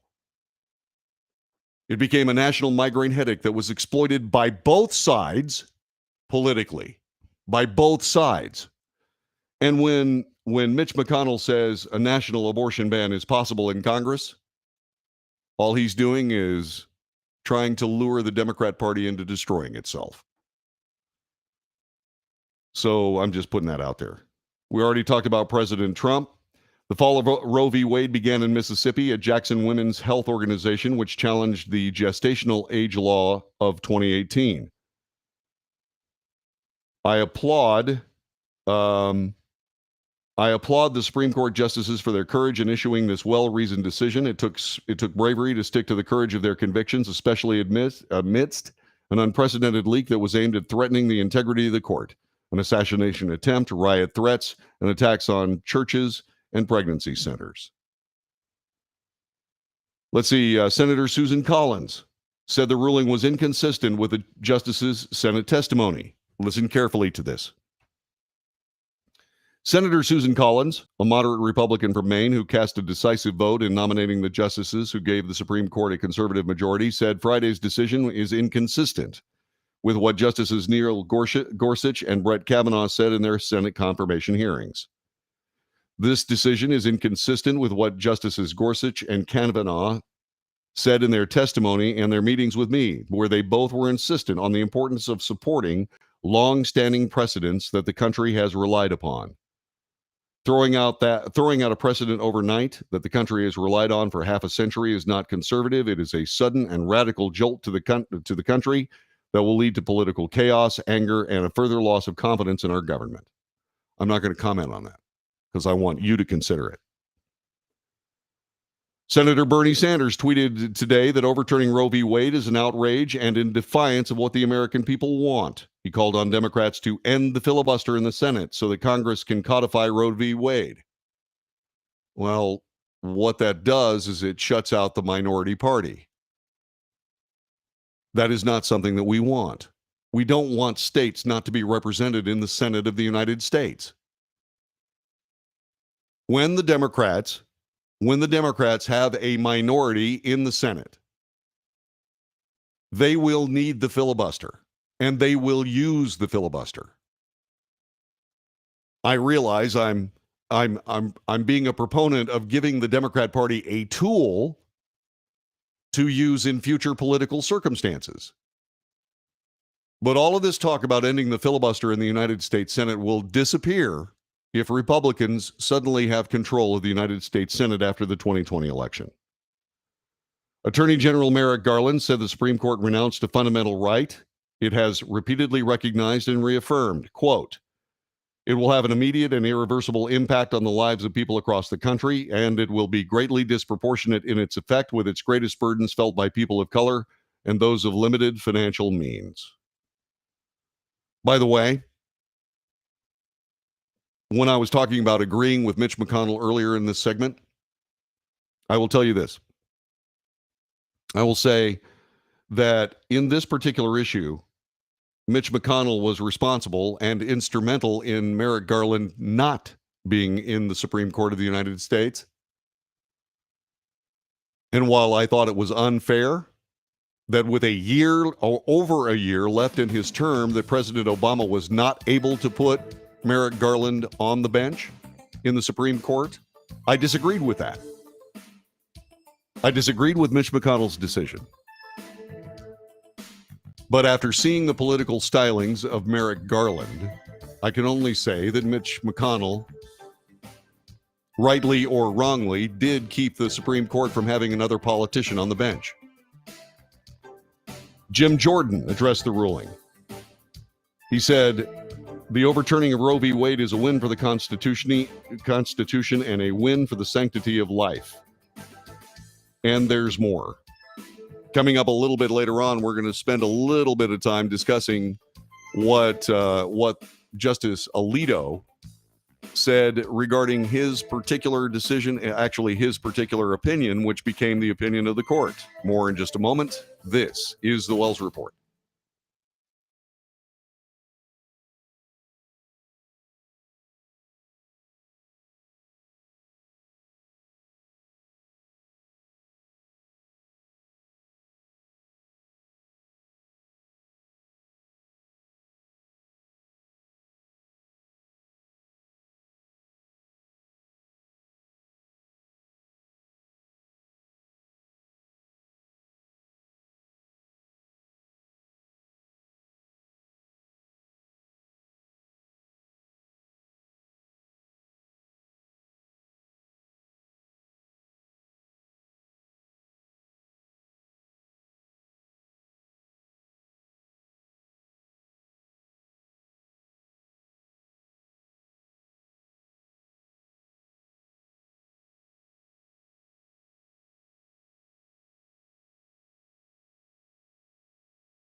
You are listening to the Wells Report. My name is John David Wells. Thanks very much for being a part of our broadcast. You can do so a couple of different ways. You can join the chat currently going on right this very moment, or you can call 817-379-2172.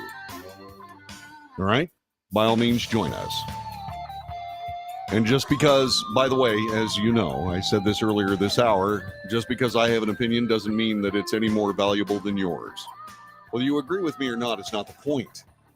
The point is that we can have a conversation about those different opinions and seek common ground. I've done that on this broadcast more than once, more than 100 times, probably more than 1,000 times. I've learned, people who have differing opinions have learned, and we're all better for it. Not because of any magnanimity on my part, but because the discussion is the thing. The interaction of ideas is the thing. And it should ever be thus. More reactions from around the country regarding the overturning of Roe v. Wade. Texas Governor Greg Abbott applauded the Supreme Court decision, emphasized the millions of dollars he has allocated towards supporting women's health care and expectant mothers. That is true. However, Governor, I have to tell you that your self-service is showing. Texas has some of the most restrictive abortion laws in the nation, cutting off the procedure after a heartbeat is detected. And according to USA Today, that is typically in the 6th week of pregnancy. It's somewhere between 6 and 8 weeks. Let's keep it real, please. Let's continue with some of these other comments. Senate Majority Leader Chuck Schumer said today's ruling is the result of electing Republican supporters of former President Donald Trump. Today is one of the darkest days our country has ever seen, proving once again that as far as Chuck Schumer is concerned, anything worth stating is worth overstating. Millions upon millions of American women are having their rights taken from them by 5 unelected justices on the extremist MAGA court. Respectfully, Senator, all you're doing is you're saying that it's taking power away from the federal government. And with what you've done with the power of the federal government, sir, more and more and more power needs to be taken away, not less and less and less. The people of the United States, through their elected representatives in their own states, are now going to make these decisions. If those decisions are bad, if those decisions are contrary to the wishes of the people who make those decisions will be removed from office via a democratic vote. Not a Democrat vote, a democratic vote. And that is America. Once again, you have to pay attention. These anti-Americans will make themselves plain if you simply listen to what they say. Moderate Democrat Senator Joe Manchin said he's deeply disappointed by the Supreme Court decision, though the senator from West Virginia says he's pro-life. He said he understands his definition of life may be different from someone else. Yeah. Same with me. Once again, I agree with Joe Manchin. Manchin said he would support legislation that codifies the rights of Roe v. Wade. And I will say that. And I will say once again, by all means, that decision should have been made by the United States Congress if there was going to be a national law. It should have been made in a democratic, not Democrat, process in the national legislature. By all means, move forward, introduce these laws, have the debates, take the votes, put yourselves on the record. By all means, because that too is American. In that, I agree with Joe Biden. President Biden said that very same thing today. Called on voters to elect people that would make it happen. I have absolutely no problem with any of that at all. You're listening to the Wells Report. We'll be back with more coming up in just a couple of moments. Thanks for being here today.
You are listening to the Wells Report. My name is John David Wells. Our telephone number is 817-379-2172. Samuel Alito wrote the majority opinion in the overturning of Roe v. Wade announced today. He had words for those who dissent from that opinion. Once again, as a matter of news reporting, I'm going to share that information with you. Actually, I'm using CNN copy right now to bring that news to you. You'll note that in all three of these podcast hours that I've given you today, I've spent very little time opining because the Wells Report's about news. Yes, there is commentary, but the main thrust of this broadcast is to give you facts so that you can make better decisions. If you believe the Supreme Court of the United States acted in error, by all means, cast your ballots. If you believe they did the right thing, by all means, cast your ballots. Nancy Pelosi has said Roe v. Wade will be on the ballot in November. What I will tell you is that, once again, Nancy Pelosi, not being the brightest bulb in the shed by any stretch of the imagination, is taking her party into an irrefutable and unremovable brand of being a pro-abortion political party. It's one of those unintended consequence things. It's one of those things that says, be careful what you wish for, because it will stain the Democrat Party for the rest of time, or for the length of time that the Democrat Party still exists. Just as the Republican Party stands to lose its standing as a major political party by resisting the conservative calls to return to a reasonable explanation, a reasonable arbitration of the Constitution of the United States. They run the risk of the Conservative Party of the United States forming itself and rendering them irrelevant. The Democrat Party has a real chance here to irreparably damage its brand. They did so with socialism. They're currently trying to figure out how they can get away from that. And by the way, if they run another bunch of socialist candidates in 2024, that will seal the deal. The Democrat Party will always be known as a socialist pro-abortion party. And if, by the way, the country is socialist and pro-abortion, okay. That also is protected in this Constitution. But I doubt very sincerely that that's ever going to happen. Samuel Alito wrote the majority opinion today.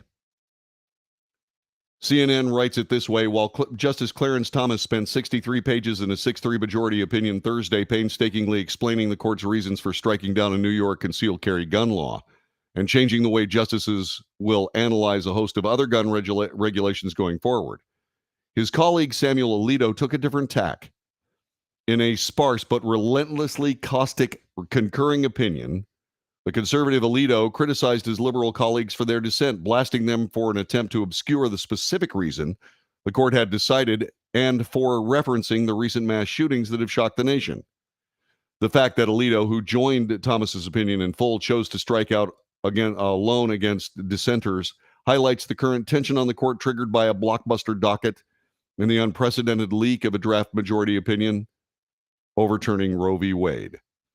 Alito authored that draft opinion, and today's bombshell triggered an angry dissent from the court's liberal justices. But already the liberals and conservatives have openly sparred an opinion.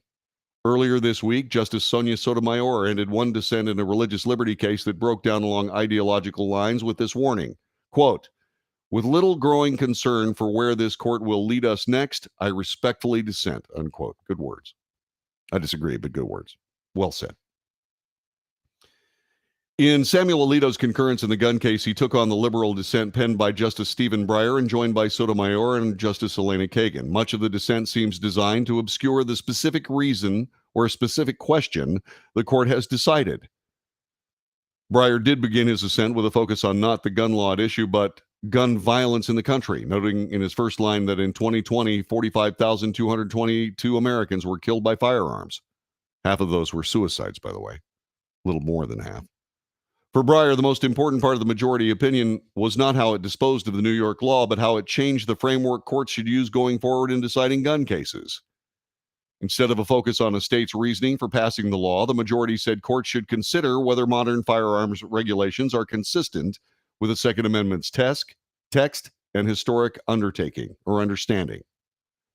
Breyer said such an approach would hurt state efforts to broader context and referenced the fact that since the start of the year, there have been 277 reported mass shootings. Many states have tried to address some of the dangers of gun violence just described by passing laws that limit in various ways who may purchase, carry, or use firearms of different kinds, said Breyer. The court today severely burdens the state's efforts to do so. I believe that's baloney, with all due respect to Justice Breyer. This is all we decide. Our holding decides nothing. This is Alito replying. Our holding decides nothing about who may lawfully possess a firearm or the requirements that must be met to buy a gun. Turning to Breyer, Alito wrote that it's hard to see what legitimate purpose can possibly be served by most of the dissent's lengthy introductory section. Why, for example, does the dissent think it's relevant to recount the mass shootings that have occurred in recent years? Critics say Alito was cherry-picking from the majority opinion, arguing the court's new test will apply to all gun laws down the road. Justice Alito is ignoring the fact that in addition to striking down the New York's law, the court is announcing a new standard for Second Amendment cases, unlike anything the court has ever applied before, said Jonathan Lowy, chief counsel at Brady. He said the new standard is going to apply to every sort of gun law going forward. In my view, that's good. That's good. Alito went on to say, does the dissent think that laws like New York's prevent or deter such atrocities? How does the dissent account for the fact that one of the mass shootings near the top of its list took place in Buffalo? The New York law at issue in this case obviously did not stop the perpetrator. He also took Breyer to task for using statistics about the use of guns during suicide. Does the dissent think that a lot of people who possess guns in their homes will be stopped or deterred from shooting themselves if they cannot lawfully take them outside? Alito criticized Breyer for citing statistics on children and adolescents killed by guns. Quote, what does this have to do with the question of whether an adult who is licensed to possess a handgun may be prohibited from carrying it outside the home? Our decision, as noted, does not expand the categories of people who may lawfully possess a gun, and federal law generally forbids the possession of a handgun by a person who's under 18. The George W. Bush appointee finally turned to a point where he made in oral arguments the fears of law-abiding citizens who want to protect themselves.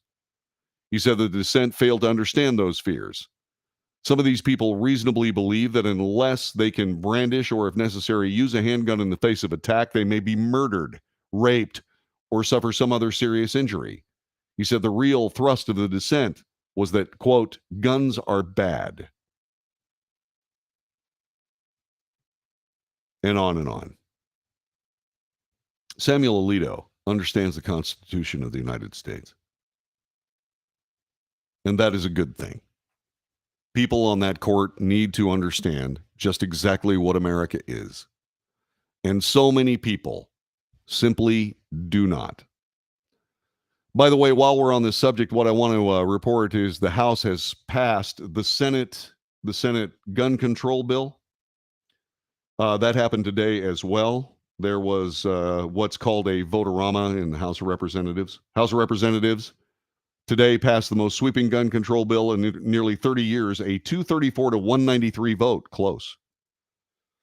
The legislation garnered some GOP support, with 14 House Republicans crossing party lines in favor of the measure, including Representatives Lynn Cheney of Wyoming and Adam Kinzinger of Illinois, Tom Rice of South Carolina, John Katko of New York, Chris Jacobs of New York, Maria Salazar of Florida, Brian Fitzpatrick of Pennsylvania, Patrick Meyer of Michigan, Fred Upton of Michigan, Anthony Gonzalez of Ohio, Steve Chabot of Ohio, Mike Turner of Ohio, David Joyce of Ohio, and Tony Gonzalez of Texas.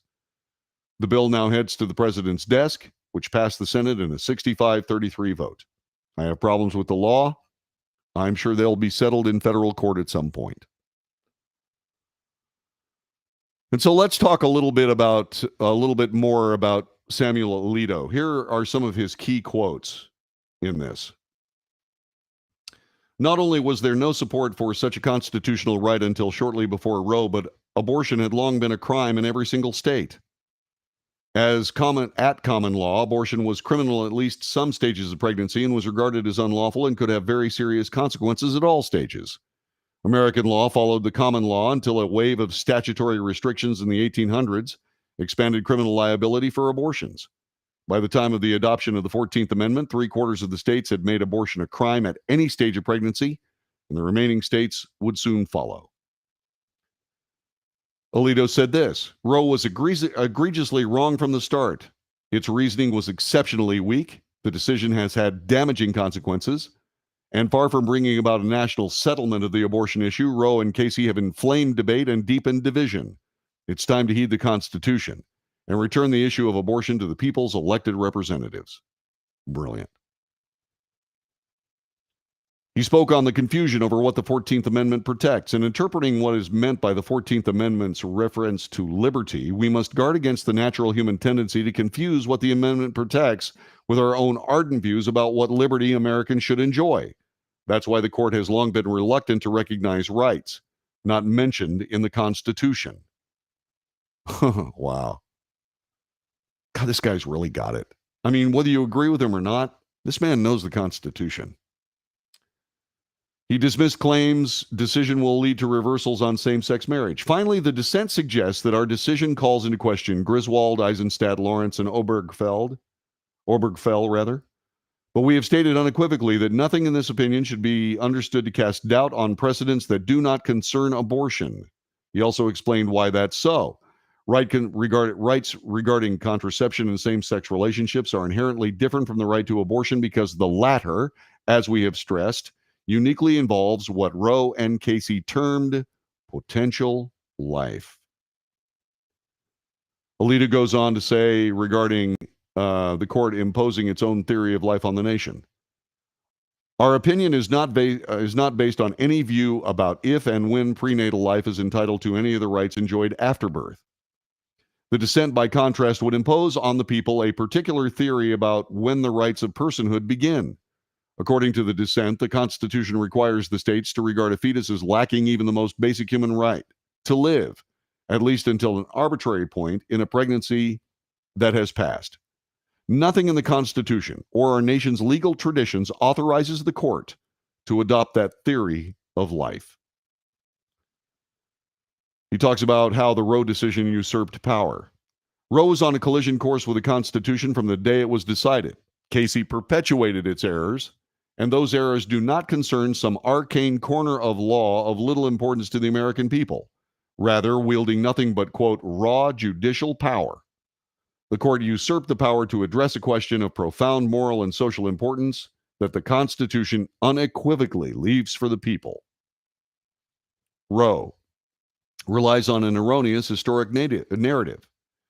Roe found the Constitution implicitly conferred a right to obtain an abortion, but it failed to ground its decision in text, history, or precedent. It relied on an erroneous historic narrative. It devoted a great attention to and presumably relied on matters that have no bearing on the meaning of the Constitution. It disregarded the fundamental difference between the precedents on which it relied and the question before the court. It concocted an elaborate set of rules with different restrictions for each trimester of pregnancy, but it did not explain how this veritable code would be teased out of anything in the Constitution, the history of abortion laws, prior precedent, or any other cited source. And its most important rule that states cannot protect fetal life prior to viability was never raised by any opinion of the court party and has never been plausibly explained. He emphasized the democratic consequences of Dobbs. Our decision turns the issue of abortion to those legislative bodies. It allows women on both sides of the abortion issue to seek to affect the legislative process by influencing public opinion, lobbying legislators, voting, running for office. Women are not without electoral or political power. It is noteworthy the percentage of women who register to vote and cast ballots is consistently higher than the percentage of men who do so. Alito continues, and we will continue with those comments when we return. You are listening to The Wells Report. Thanks very much for doing so. Our telephone number is 817-379-2172. Call me on the telephone. Tell me what you think. I'm interested. A little bit of sarcasm here from Mike Renouy, who was talking about how some Democrat politicians are saying that this is the darkest day in American history. That was Chuck Schumer, by the way. Didn't he say that January 6th was the darkest day in American history? Good point, Mike. This is the Wells Report. And this is our chance to have our little talkie-walkie, our little walkie-talkie. So, hi. What are you guys saying here? Anyone care to wager on the Dems packing the courts in response to the gun? No, that's not going to happen. Let's see. Extra unwanted babies equal cheaper adoptions and more social aid expenses too. Okay. You know,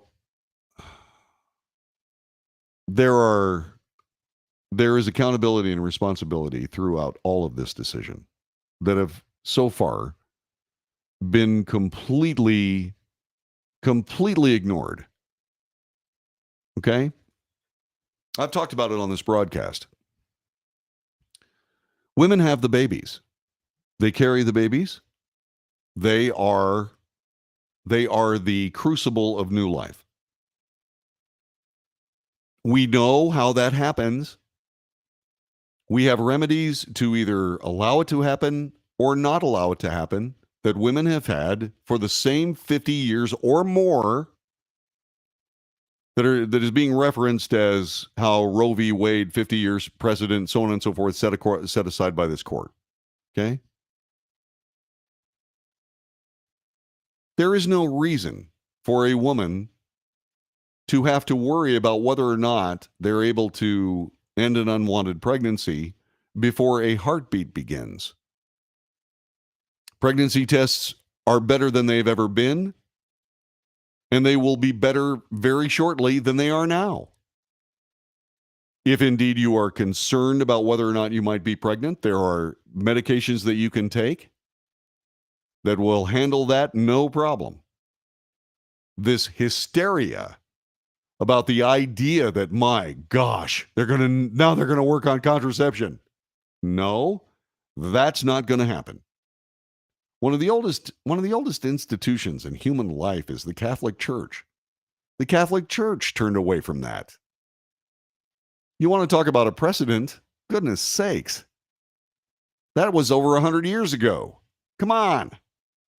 That's not going to be the issue. That's not the issue. That is not going to be an issue. And all these hysterical ideas that, it's going to be interracial marriage and gay marriage and this and that and so on. Insofar as the federal government should not have interfered in any of those state decisions in the first place,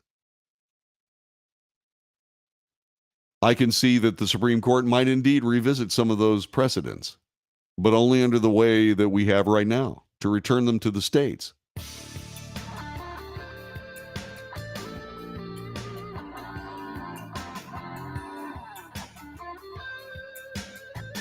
This is the Wells Report. I am the Wells. Hi. It's Friday. Let's go ahead and finish up these comments by Samuel Alito on his opinion. Okay? Alito talks a little bit. This is Justice Alito, who wrote the majority opinion of the overturning of Roe v. Wade. Alito says he does not know how the U.S. will respond to this decision. Here's the quote. We do not pretend to know how our political system or society will respond to today's decision overruling Roe and Casey. And even if we could foresee what will happen, we would have no authority to let that knowledge influence our decision. We can only do our job, which is to interpret the law, apply long-standing principles of stare decisis, and decide this case accordingly. We therefore hold The Constitution does not confer a right to abortion. Roe and Casey must be overruled, and the authority to regulate abortion must be returned to the people and their elected representatives. Hear, hear. And this is the final part of the opinion. Abortion presents a profound moral question. The Constitution does not prohibit the citizens of each state from regulating or prohibiting abortion. Roe and Casey arrogated that authority. In other words, overruled it. We now overrule those decisions and return that authority to the people and their elected representatives. Whether the left or the mainstream media or any of the hysteria that we are going to be seeing in the coming days, whether or not it is proper or what have you, sooner or later, these people are going to realize, if they have any American tendencies at all, in my opinion, if they're able to do that, they will see that this is a profound improvement to our country. You do not want the judicial branch of our nation making laws. They interpret them. They don't make them. Politicians have been able to just say whatever popped into their head with absolutely no accountability when it comes to one of the most emotional, profound, moral decisions that anybody in America can go through. I mean, this is something that is long overdue. Long overdue. And that it's finally happened is a benefit to all of us. A return of accountability. A return of lawmaking where law is supposed to be made, as opposed to lawmaking where laws are supposed to be interpreted. The United States, when it comes to judicial activism, whether at the federal court level, the federal appeals court level, or the Supreme Court level, abrogates the Constitution of the United States, abrogates our tripartite government of three branches: executive, legislative, and judicial. It just abrogates it completely. Those things are in place for a reason. Those things protect everyone's liberty and freedom. We must have accountability and responsibility, both legislatively, from an executive standpoint, and from a judicial standpoint. Judicial activism is always bad. Activism on the part of the legislative branch? Well, that's politics. Part and parcel of this great nation. Once those laws are passed, the executive branch does not have broad powers to determine whether or not they're going to be enforced. If laws are passed, they will be enforced. They cannot be ignored. Those people who ignore those laws are just plain un-American. It is not prosecutorial discretion. It is outright un-American activity. The reason the United States works is because, by and large, most of us agree. Most of us realize we don't need a book to tell us what to do next. We agree with most of our laws. We do. And that's why America works. But those laws spring from something called the Constitution. And the Constitution of the United States should be something we all rally around and stop listening to politicians that are frustrated by the limits on federal government.